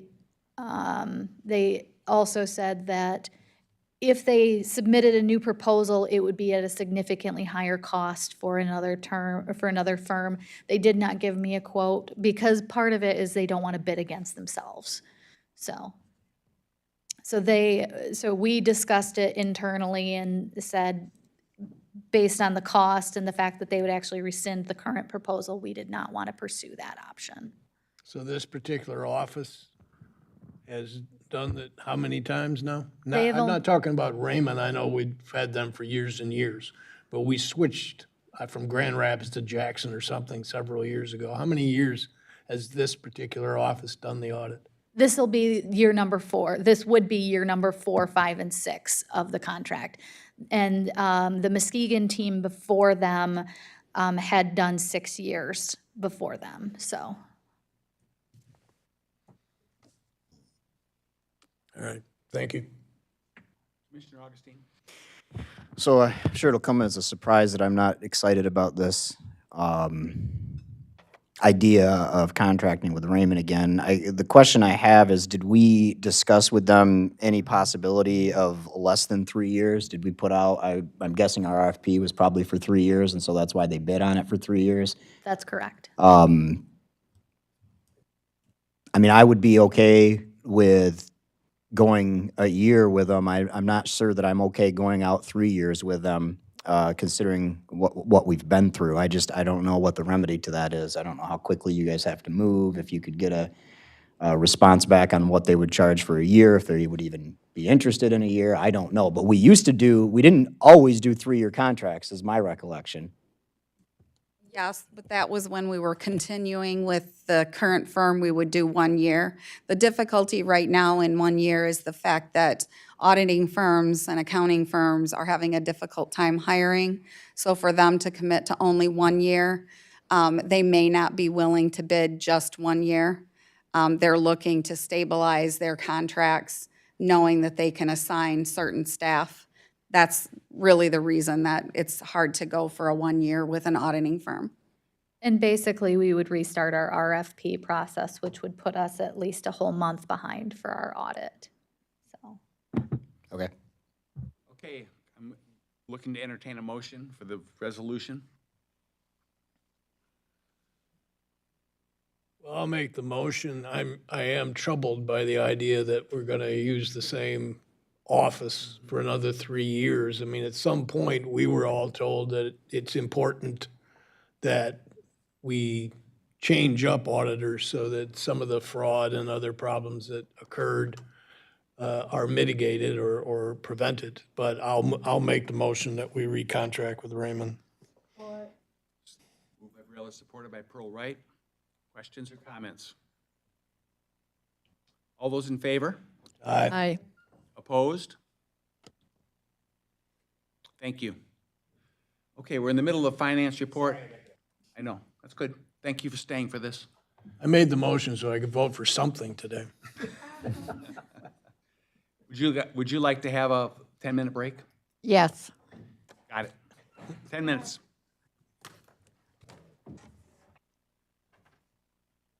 Sorry to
I chose to go out of order just for.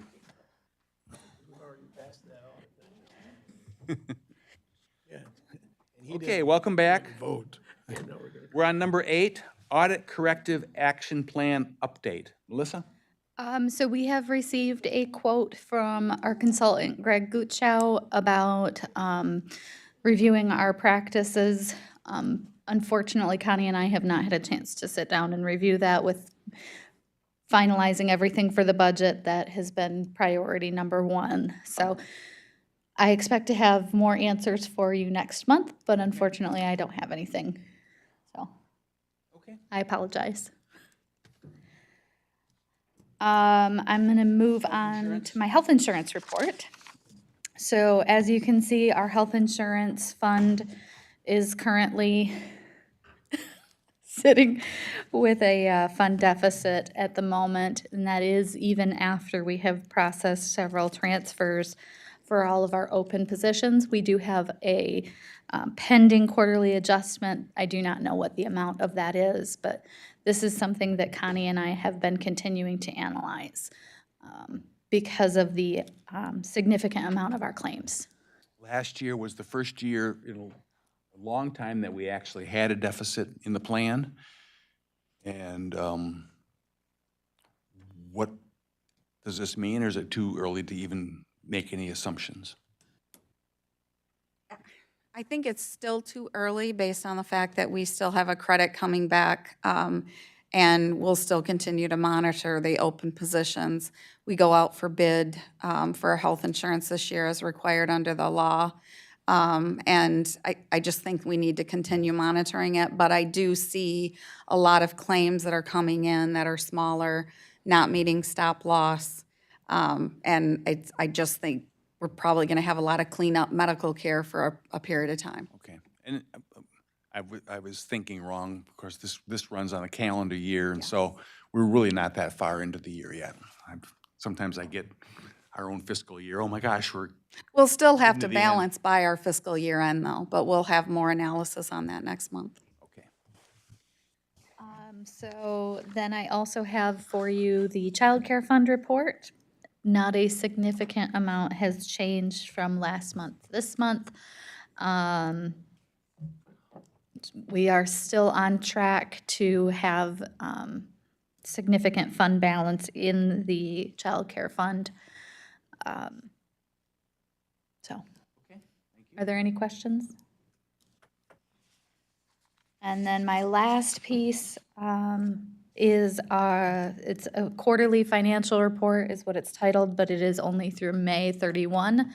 I wanted to provide this to you all for some context as to where we are at currently year to date. So, especially with where we're at in the budgetary process, I thought this was important to bring to your attention. Was. Okay, any questions about, Melissa did include her graphs and her pie charts? Only 2 this time. Okay, anything else from finance? No, sir. Thank you. Public improvement. Put on your other hat. Good morning again, and this will go a lot smoother than the last piece, I guarantee. So just to update on our projects, the Johnson Control, which is the solar and improvements around the complex for energy efficiency. The last piece was our 4 remaining EV chargers that we put in the back employee lot. Those were commissioned here a week or so ago, so those are turned on and ready. That piece was delayed because of the improvements that we did to the solar structures for the water. And Ballards around those so people can't crash into them? we haven't done that yet, but that's, I mean, I'm looking at them, I'm thinking, you know, if I backed up and wasn't aware, I could smash into those things. yeah, signage and bollards with, Okay. and we also paint the I'm glad you're thinking about that, spots. because they're kind of hanging out there where, And I think the question was is if those were gonna be made as public, use, so that'll determine how we, determine the signage, so, so that piece is, you're correct, that's not complete yet, but, other than that, that kind of, that gets that project behind us as far as, the Johnson project. Youth facility expansion is moving right along on schedule.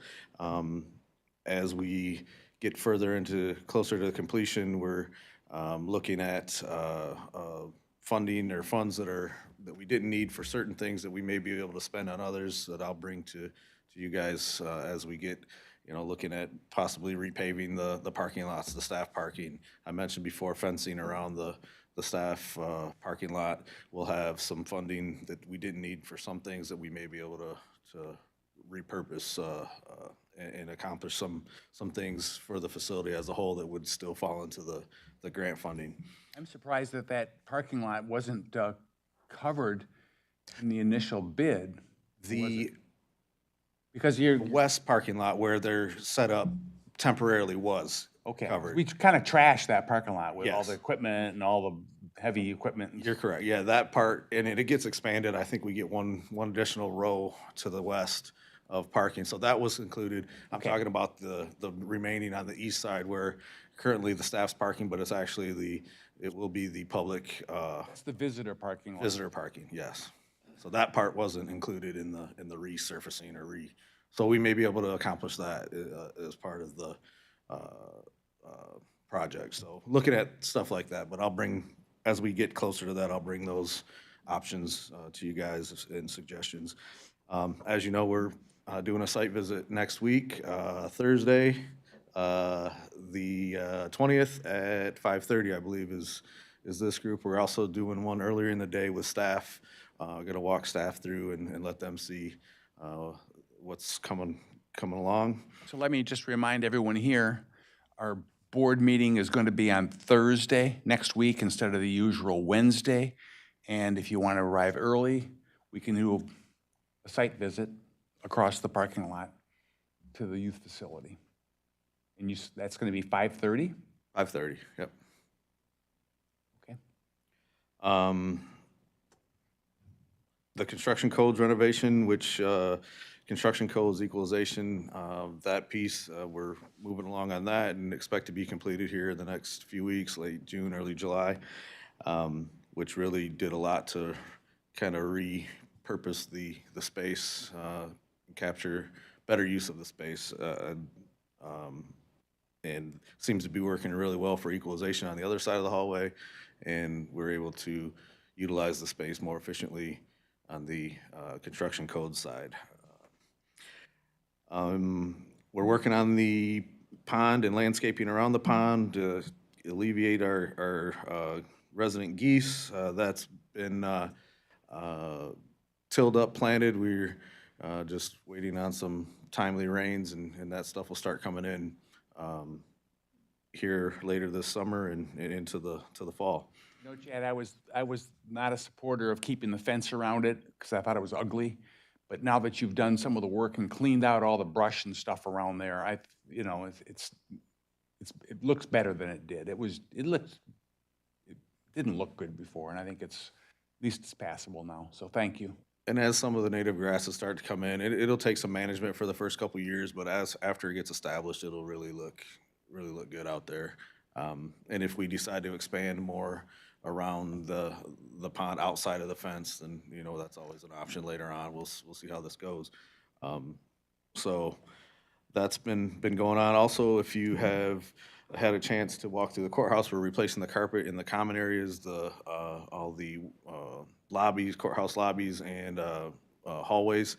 So second floor was completed last week. First floor up to this point, I think they've got to put the vinyl base on one day next week, but it's very near completion, and then by mid next week, we should be completed with the admin wing. So by the end of next week, we'll have all new carpet throughout the courthouse common areas. So, and that concludes my update. If there's any questions. I just wanted to say they're all happy over there at 911, and had the chance to see some newer improvements the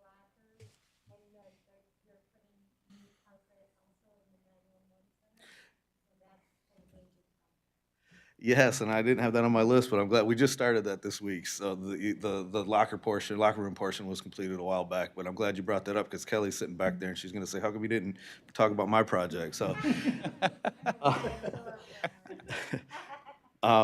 Yes, we're refreshing the dispatch room, new carpet, paint, and furniture is getting refinished. The existing stations, the workstations that the dispatchers work off of, will be more modernized, and everything will look refreshed in there. So that's moving along as well. So. Super. Commissioner DeRosa? Chad, we've been operating with these solar panels for, I think, close to 2 years now. Have we realized any savings in our electrical usage in that time period? Has anybody tracked that? Yes, it's, do you want to speak to that, Ben? Or I can say that it's roughly about 35% of our monthly that we were. That's right, yep. Yeah, and we're just a little over an actual year, so even though the project's, like, ground broke, I want to say around July and August of 2022, none of the arrays were completed until around December, and they didn't go to final completion, I want to say, until around March. So we just got over our year of evaluation. We haven't had a meeting to get 12 months, but I think on the 11th month look, when I worked with tech services and facilities to try to break that down, it's around 35% savings. So our goal is to utilize those savings over a 20, 30-year period so that that's where you get your kind of cost benefit analysis kind of break-even point. Yeah. That's campus-wide, that includes the health department, everybody. Yep, but for billing purposes, consumers breaks our bills up over like 4 different sections. So youth facility is on its own, jail is on its own, and then for power production purposes, they're also treated differently. So the jail is considered a production facility, almost as if it's its own power utility for billing purposes. We do have like a credit accumulating on the youth facility, and that's the excess that we produce. And then we have what we're saving off of our actual bills, and that's around 35%. All right, thank you. Yeah. Connie, would this be the right time just to mention sculpture? We were going to bring that up at the board meeting, but, I mean, we can just mention that we had a public arts. Okay, we had a public arts grant that we received, and the discussion on it, because we received one submission, was to try to extend the grant, which was a little bit more, it wasn't really what PNC was looking to do, was to extend it. So we had discussion after Public Works about actually placing the sculpture, which was allowable under the grant per a call that Claudine made, out at the youth facility. Again, this is like a sculpture that has, I don't want to call them legs, but a stand that it goes on and a large cube. And then we thought, which we have not talked to the juvenile facility director about, having the youth do a contest as to what would be on the cube in terms of what do they get out of the facility, something of that nature. So the bottom line was the consensus of the Public Works was that they did not, in the public, we did a survey, that they didn't want the sculpture at Crandall. And doing some looking around, we're considering putting it here on the complex or by the youth facility and have them involved in determining what some of the things that are on the sculpture, what it looks like. So that's throwing that out as a use for that sculpture. Jeannie? Blake? Yeah. Can I ask why they didn't want it at Crandall when we're trying to make Crandall look so nice? A sculpt, I mean, a lot of municipalities are putting sculptures and. I think everyone at Public Works, I'm going to just summarize a little bit, everyone sort of felt that it wasn't the appropriate kind of thing to have in a park. It was a sculpture and it didn't really relate back to the park itself in any way. It just was, there was no connection between the park and the So we sculpture had an itself. actual sculpture that All we had is a PNC gave rendering, us? a rendering. Okay. And so they're gonna put it, so we can give it back, that's fine, we don't wanna do it. No, we don't want to. But sculpture is sculpture, people are gonna like it or dislike it, that's not the point. So we thought maybe relocating it to a different location might be a better use of it. And if we can engage our youth and some of the people in our, to be involved with the sculpture itself, that might be a positive thing, so. Okay, I was just wondering why it didn't, why people in our public We had a wouldn't want survey and this. it was pretty negative. It was How? I'm surprised. 78% against, or something like that. Okay, thank you for your answer. Yeah, Brian? Just bearing in mind, of course, that the grant is for the sculpture itself, not for the infrastructure that holds that in place. And I'm all in favor of letting the kids design something. I just don't know what our time frame is for the guy that's building it. No, I think, we haven't got this fully vetted, but it's a cube that has some things on the side of it. some- Right. But if we're going to let the kids design that or suggest. Kids what have goes something, on. not design a whole new sculpture. No, I understand that. It's the images that are going to be on that cube, but I just want to make sure that we were giving that guy enough time to get it done and still fall within the parameter of the grant process. I think. You've Leap is the appeared. administrator of the PNC grant. I've been in communications with Leap and with the artist both. So Leap is working on a new MOU for us and extending the grant to the end of August. And the artist said, once we notify him it's been approved, he needs at least 60 days. So we should be all set timeline-wise. Okay. And since most of us are gonna be at the meeting next Thursday, I just wanted to give us a little heads up for the whole thing. And it was kind of a tempest in a teapot, in my opinion, but. Okay, thank you. All right, we have a resolution to approve the 4E Child and Parent Legal Representation Grant. This is a grant that we've had for how many Yep. years now? It's been about 4 or 5 years now. 5 years, yeah. And are the matching funds required? No. I mean, we're already paying for We are legal already paying. representation, so this grant was just something that enhanced that piece of it. Okay. Your wishes. I make a motion that we apply for this grant. Support. Moved by Pearl Wright, supported by Rogers. Questions or comments? All in favor? Aye. Opposed? Thank you. Thank you. Okay. Miscellaneous? Nothing under miscellaneous. I have something under miscellaneous. Oh, yeah, you do. Thank you. Go ahead. It wasn't on the agenda, but thank you, Mr. Chair. And I need input from Connie on this, but I am proposing, and I've already reserved the spot, but I'm proposing that the commissioners donate $20 each so that we can rent a booth at the Eaton County Fair under the grandstand to provide the public with information about the possibility of this millage that we've been talking about. So, and I'm gonna let Connie tell us what we can and can't do as far as staffing and information. So if you're ready for that. Sure.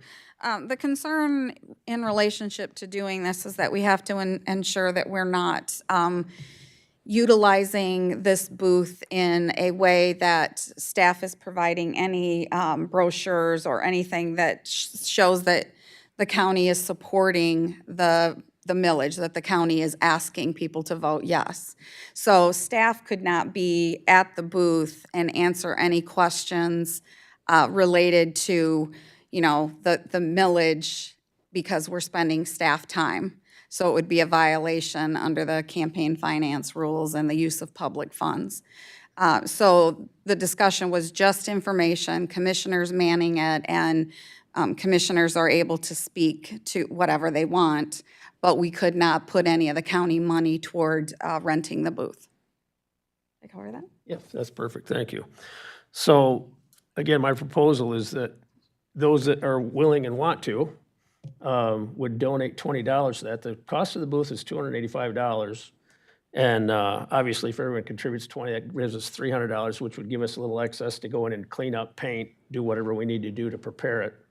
I'm not sure exactly what we're going to have in the booth at this point, but it will be information. And I would suggest and recommend that this, whoever's in the booth at the time, this is not for your own campaign or for your party. This is about Eaton County as a whole and where we're at financially and what we are looking to do, and that's it. And if you want to spend some time trying to persuade somebody, fine, but understand that if we don't, we all know this, but if we don't pass the millage or get a millage passed, then we've got a lot of things that we have to do that we don't want to do. So this is education for the public, and I think this will be a good opportunity to speak directly with people that maybe you've never spoken to before, or maybe are completely oblivious to what we're talking about and the position we're in. So you can get with me afterwards. This is not an action item because this is from the commissioners, not from the county. Okay. Thank you. Bills. Your pleasure? Somebody? Pay the bills. Support. Moved by DeRosa, supported by Rogers, that we move the bills to the full board. All those in favor? Aye. Opposed? Thank you. Let's talk budget. Yippee! Melissa, run with it. All right, so I am going to start off with, in the beginning of your packet, there is changes from the prior month. These are several items that were identified by our office as either reductions or changes. Revenue, we were able to increase by about 1.2 million. A significant portion of that is including the historical margin, which was not included in the previous month. And then you have changes to expenses. We did remove all purchase of new vehicles. That reduces our revenue as well as our expenses. But so that ends up being a $0 change with the exception of the equipment that is purchased in addition to the vehicle. So Melissa's really speaking to page 153. Thank you. For those of you that are trying to keep track. So there's also reductions to the drain at large, reduction to the transfer to our public improvement fund, reduction to our transfer to our child care fund. All of these reductions are one-time changes. These are strictly to help us balance our budget for 24-25. These are not sustainable cuts. I don't recommend we predicate the budget on doing this long-term, but these will help us balance the budget for this upcoming fiscal year. As we have discussed in previous meetings, Connie and I don't want to present a budget without increases to salaries for our non-represented units as well as our union groups that have not yet settled.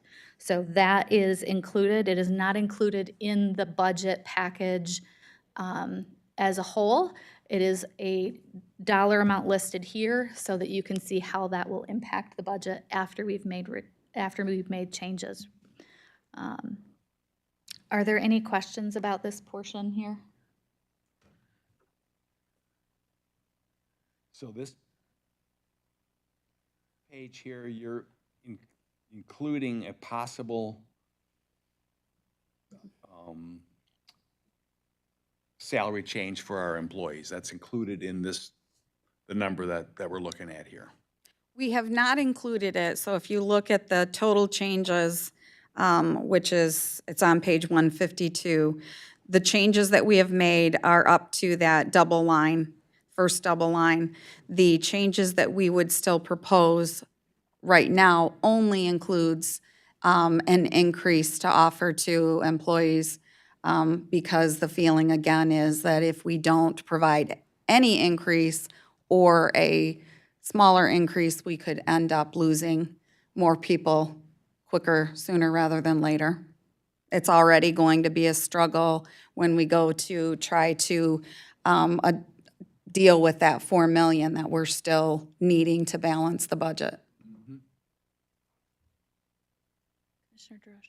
Commissioner DeRocha? Thank you. You mentioned vehicles.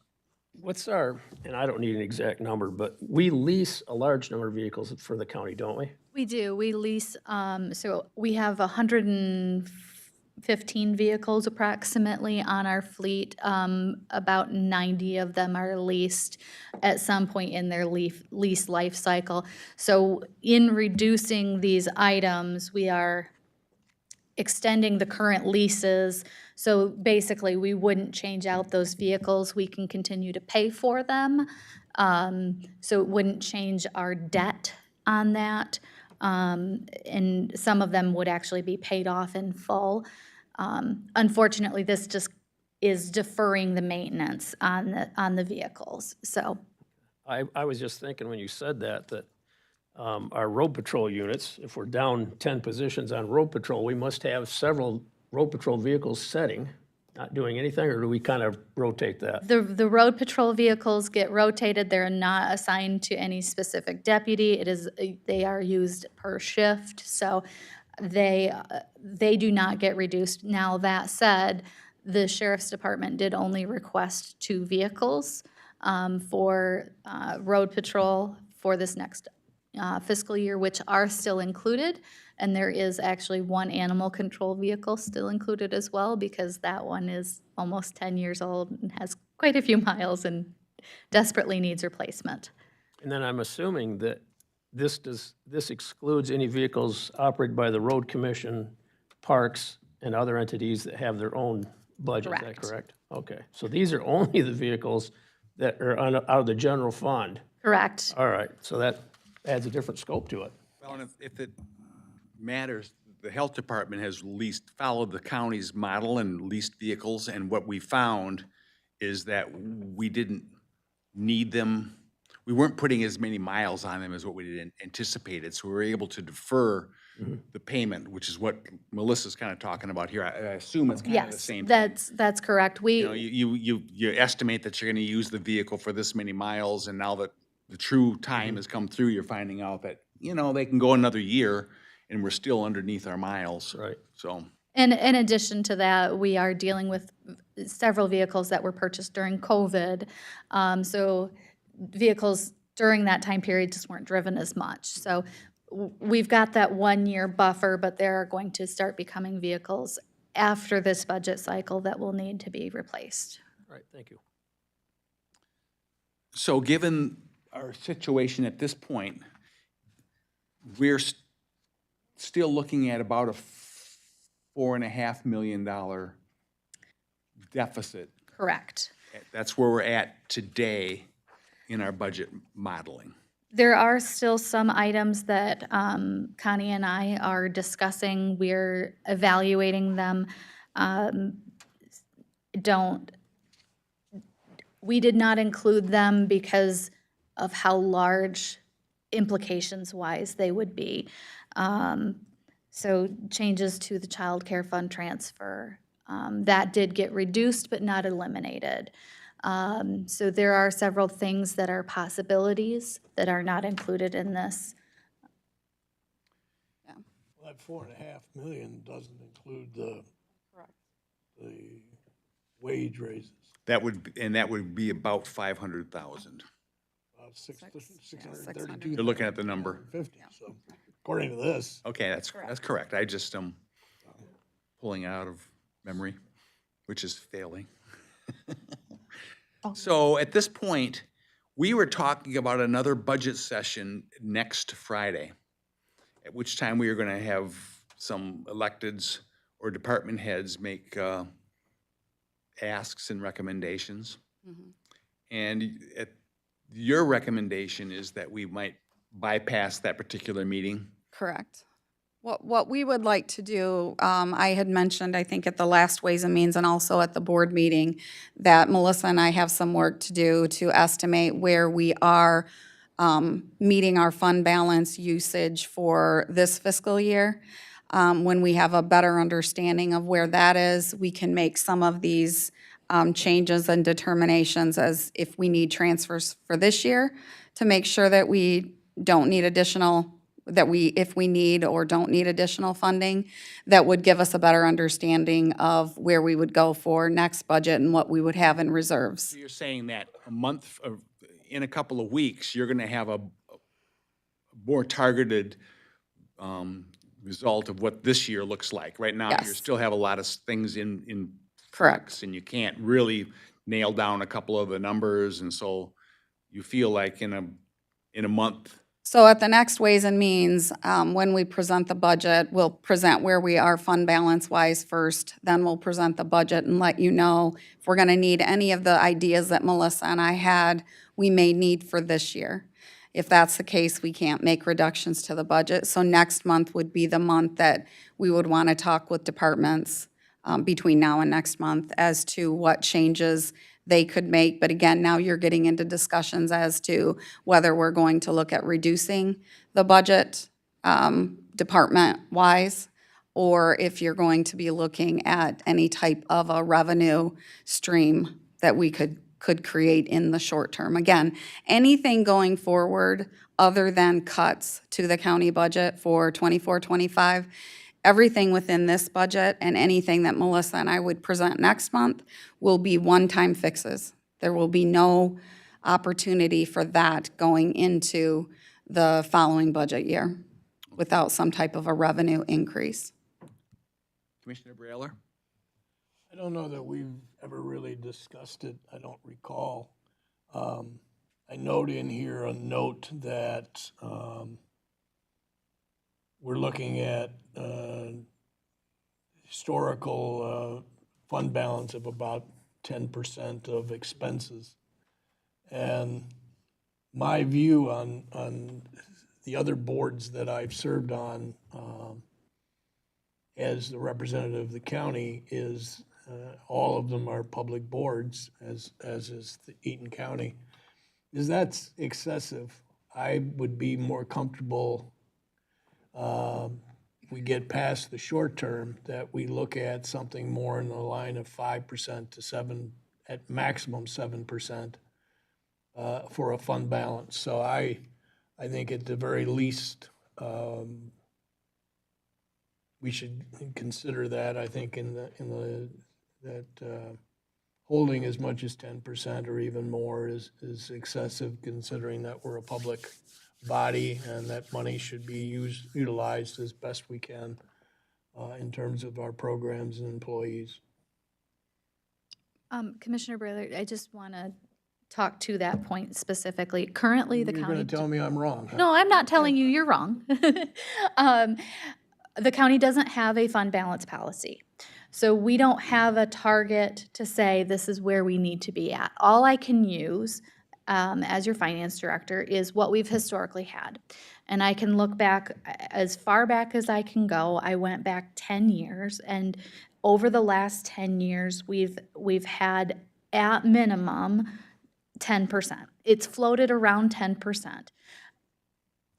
In discussing that with auditors over the last several years, that's also where they would prefer us to be at because of a going concern. They've actually recommended higher fund balance in past because their opinion is that the county should have at least 2 months in reserve at the end of any fiscal year going into any budget. So I budgeted conservatively based on what our historical is. If the board would like to adopt a fund balance policy, I would welcome it, whether that be 7% or 5%, but that would help our office have a defined goal for our fund balance that we would meet. Well, and I prefaced my remarks was that I don't recall us at the board ever having a discussion about a fund balance policy. Correct. And So I'm not being critical of you at all or in any way. I'm just saying that in the future, I think we ought to discuss that. And my view is that it should be less. I'm aware in a couple of the other boards, they tell us, I've heard as much as 15%, which I think is excessive, given the nature of the organizations that we're dealing with. I think the money is better if it's out there. So, but yeah, at some point in time, assuming we survive and continue as an ongoing entity, I think that's something the board should determine as a policy, or at least a target as to what should or shouldn't be held back as fund balance. And I don't disagree with you, Mr. Brailer, and I feel that sometimes that, that base should be a little higher than 10%, but I think it depends on where your revenues come from. I think if you're an organization that has large chunks of money coming from, say, a federal grants or federal, some sort of, just as an example, and that they don't send you the money, it's behind, they're behind in doling out the monies. You need to have your fund balance in place so you can cover those possibilities. And whether that applies to us or not, that's for later discussion. I'm with a couple of boards also that actually get a lot of federal money, and there have been times when they've had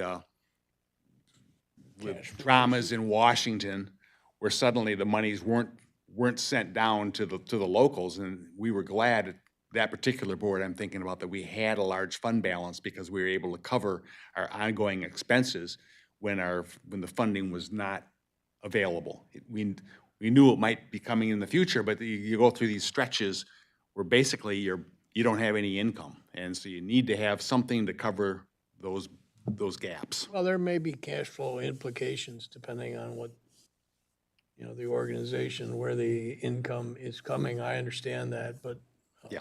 my experience is, so far, is that, the 5 to 7% has been sufficient in some of these other areas, and so.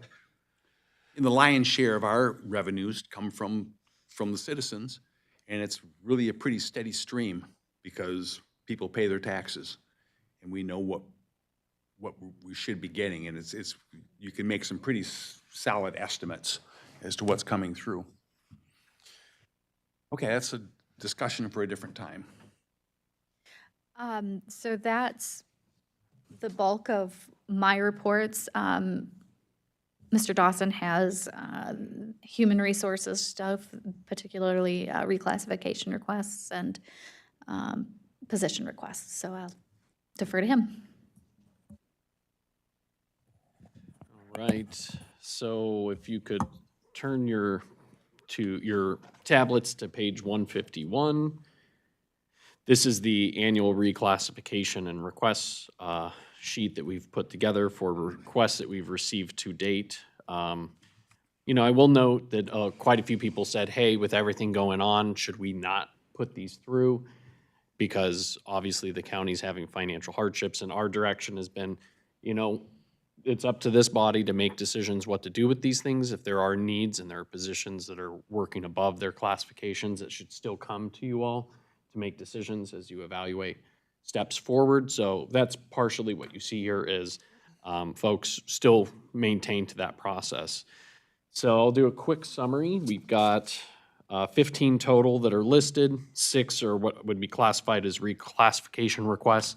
If those were authorized, we'd move forward to get a consultant to evaluate them, and then we would bring back the financial change to this body. So authorizing us to send it to the consultant just authorizes us to expend the fee to have it evaluated, not. Which 6 are those? That'll be equalization, the property description specialists, trial courts, judicial assistant court recorder, friend of the court. There's 3 for an office manager, senior investigator conciliatory, enforcement caseworker, and yeah, That yeah, first bunch. correct, yeah. I'm sorry, I didn't look at the heading. Okay, so those are just the reclassification, none of them. None of those are new, correct. And in those, they're just saying that they believe they're working above their current pay scale and they'd like the consultant to evaluate it.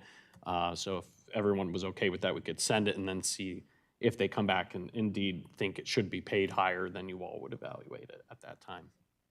It'd be about $3,000 to do that.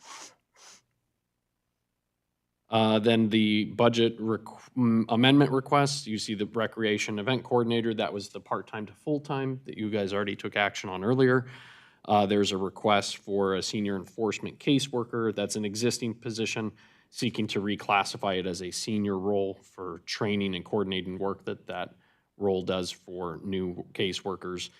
And you have an existing position in the juvenile court, senior probation officer. They're seeking reclassification to meet new requirements and quality assurance reporting under new standards through the courts. So that's its own category. Department-wide or multi-departmental classification review. There's a request from trial courts to evaluate the caseworker. So this represents 6 positions. I would note 2 of them are included in the top pieces. So really, if we moved on the other ones, there'd only be 4 that we would evaluate if those are correctly classified or if they should be paid more based on the job content of the work they perform. And then the last category we've got is 5. These are new position requests. We have an election specialist coordinator. This is from the county clerk's office. I would note at one time there was an elections coordinator position that existed years ago. There was a reclass kind of creating the deputy within that wing, but given all the new things that have come through with proposal, Prop 2, right? The early voting and all of the things that come with that, and that's continuing to grow. I believe there's a new round of changes to the legislature that'll be coming out soon that will kind of add new layers of complexity on the voting process. So anyway, this was something Diane, Clerk Bosworth has been working on. Last year, she considered moving it, but she wanted more time to see where things fell with the legislative process. So she's adding a new position to assist in coordinating the election efforts. 2 more from friend of the court. This is one of the enforcement officers I'd mentioned. This one was a position that was eliminated, and they'd like to further bring this position back, and if it was approved, it would require coordination with the sheriff's office in front of the court. And then another one, the investigator conciliator, wow, yeah. Conciliator. The yeah. conciliator. It's an existing position, but they're requesting to add 1 additional full-time staff to that team. And then the drain commissioner has an existing position, but is requesting to go through the process to get it evaluated as an accountant as opposed to as a drain inspector. That position's been vacant for quite some time in that office.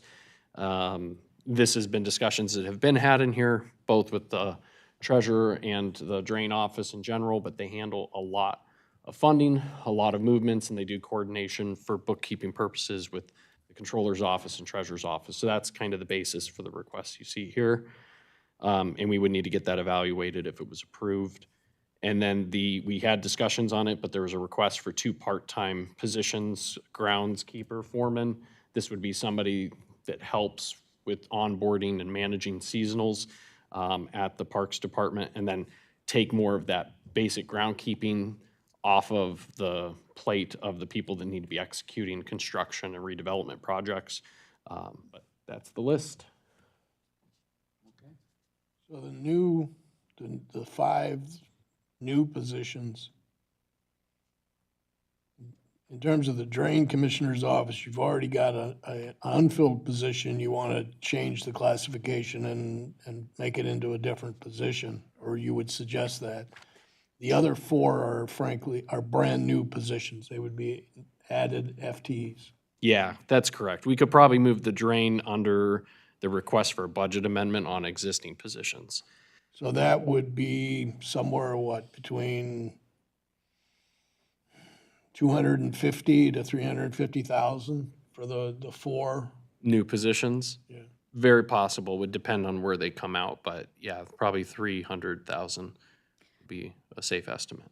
Also, the two positions from the front of the court would be eligible for 4E reimbursement, or sorry, 4D reimbursement from the federal government. So it's a 2/3 reimbursement, depending on their time. And there may be reimbursement through the clerk's office because it's so election heavy, but I think that relationship between funding from the state with the county clerks as they execute the new laws is still developing. And the accountant position, the unfilled position that the drain office has now, where are they in terms of the amount? I mean, do you know? What grade? So they're grade, are they a grade eight? For the inspector? Is that what we're talking? Yeah. So I guess what I'm asking is if whether we think it would be a one-to-one exchange, or whether the accountant, we would probably have to increase the grade of that. So we have an existing accountant scale. Go ahead. Is that what you're gonna say? We do have an existing accountant scale. There's an accountant at a grade 7 and a senior accountant at a grade 8. I don't think it would go above those. And again, it's going to depend on. No, that's not what I'm Oh, asking. I'm sorry. In terms of the unfilled position in the drain commissioner's office now, what grade is that, and whether or not if we change that to an accountant, it would be an increase in No. terms of the amount? Grade 8 for the drain inspector, and the max would be a grade 8 for a senior accountant level. All right, so it'd basically a one-to-one exchange? Yes. Net neutral. Okay. And then the parks positions are obviously through the parks millage. Right. If we're discussing sources and stuff. And say again, how much the friend of the court, the exchange would be, 2/3, you said? It's 2/3. However, it does depend on whether these employees will be, if they would be 100% from that funding source, or if they would be just portions of it, so. It's all based on time docking of their hours spent. So in terms of you looking at these in a management situation, would we be fair to think that they would be at least 50%? Yes, I believe so. All right, so that's probably with benefits, you're talking about somewhere between 60 and 75,000 per each one of these positions? You're talking general fund obligation? Right. Probably, yeah. Yeah, I believe that's a fair estimate. So when we talk about the 50%, would that also include benefits or just salary? It includes benefits as well as salaries. We've been talking about the drain office accountant for a while, and of course that has a lot to do with the interaction of the treasurer's office and with the controller's office. I mean, honestly, you know, a lot of that work's been done outside of the drain office, right? Basically the and it's really all part of the drain office. They have the largest amount of money in the county. And they're collecting it, and they're assessing it, and there's a lot of dollars that move around in that office. And that office isn't really responsible for it. The treasurer does a lot of the work, and you do a lot of the work. We do a lot of the work on the end of when it comes down to the audit and ensuring that all of their what are called deferred special assessments and receivables are managed, whereas if they had someone who was knowledgeable in that area, they would be able to assist in that for us. I mean, we're again responsible for ensuring it hits our financial report, Ultimately, but you're yes. responsible for everything. Yeah, and then the treasurer's office has done a lot of work in moving money between drains and managing that aspect of the system. They get what's called a drain order that goes into the treasurer's office. If that was done by the drain office, that would save the treasurer's office from managing that and any confusion going between departments in that That's the part fashion. that gets me. When you got two departments working on one account. Correct. And that happened with our previous audit. We got dinged because things happen and someone's not following through the entire process. Correct. And so you get lapses. Yes.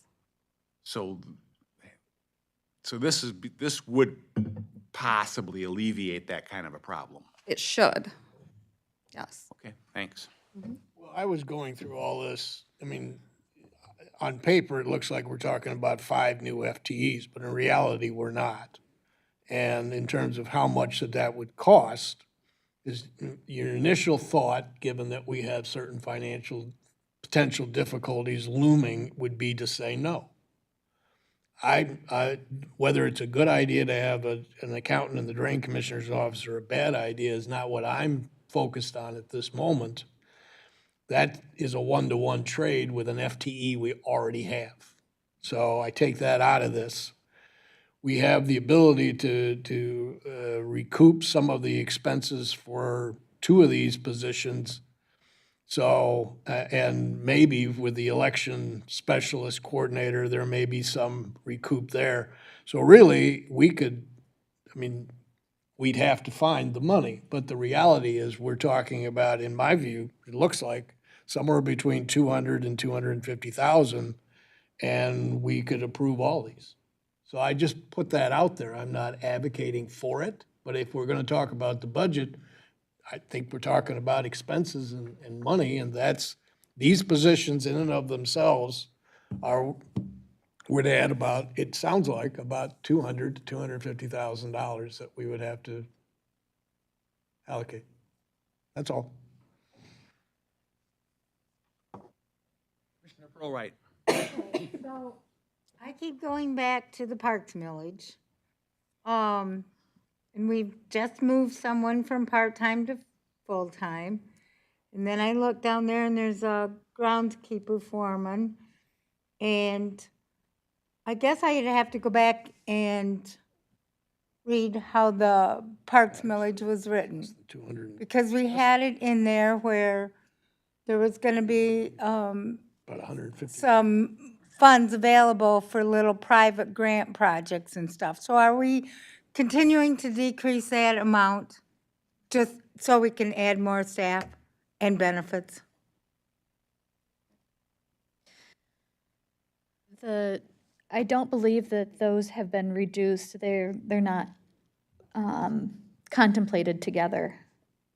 They're, What does that mean? one is not dependent on the other, I guess. And so we're not reducing our allocation to those parks grants.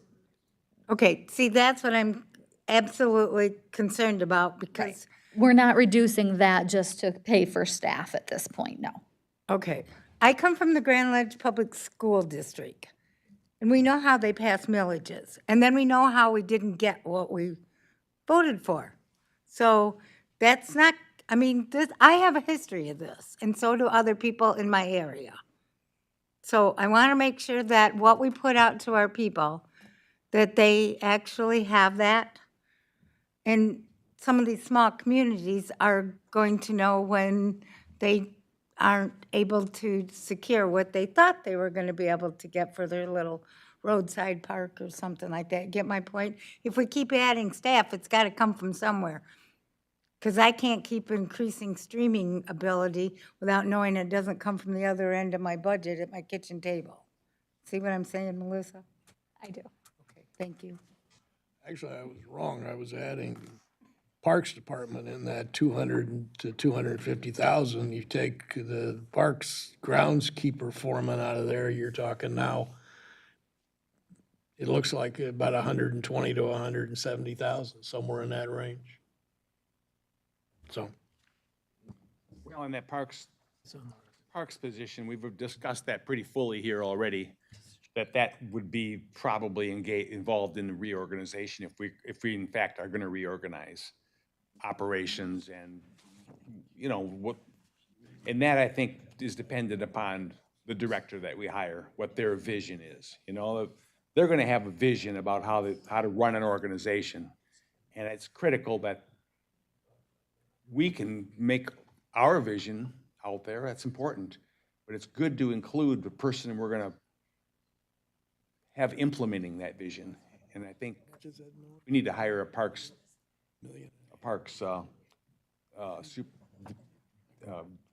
deputy head right now before we make these decisions, I think. Okay, what's next? Do you, now, Ben wants a motion to go ahead and do the actual reclass process, the ones, yes, the ones on the positions that believe they are not classified appropriately. I think we need to do, that's something we do generally every Yes. year. We get positions that are out of sync somehow, or the department head feels they're out of sync and wants to have a study done. Correct, So this is a normal course of business to do these 6. And correct. Commissioner So DeRoche, this motion would be to allow them to spend how much money again for this research? About $3,000. 3 grand? Is that It correct? would be approximately 3. Okay. All right, thank you. And that already is included in the budget, Okay. the current budget, Oh, the budget for the. 23-24 budget. I would make that motion then. Support. moved by DeRoche, supported by Rogers, that we let the consultants to view reclassification of these 6 positions. Questions or comments? All in favor? Aye. Opposed? Thank you. Concludes this item. Okay. This item, yep. Yeah, so the next would be for the labor relations discussion. So next, we're going to go into closed session. And that will be, I would like to say, give an opportunity, I'm going to rearrange the schedule, the agenda again, I should have done it in the beginning, that this is an opportunity for limited public comment. We are going to go into closed session, after which we are going to probably adjourn. So this is an opportunity for limited public comment. Thank you. I will accept the motion to go into closed session. Sure, well, I guess I'm supposed to read this. Oh, I'm sorry, you make the motion, Commissioner. Evidently, they gave me the cheat sheet. I would move to enter into closed session under section 15.268, section 8C of the Open Meetings Act to discuss labor relations negotiations, and I would so move. And a roll call, please, somebody. Commissioner Pearlwright. Yes. Commissioner Brayler. Yes. Commissioner Drosha. Yes. Commissioner Rogers. Yes. Commissioner, Yes. thank you.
Want to vote?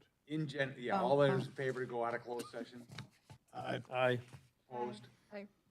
Okay, now in open session, someone needs to move this to the full board. Motion that we move the contract for the youth facility forward. Support. Our approval, right? Moved by Jeannie and seconded by Barbara. Questions, comments, all in favor? Aye. Opposed? Thank you. Thanks for staying. Because we needed you. All right, so we're done. Thank you for hanging in here till 12.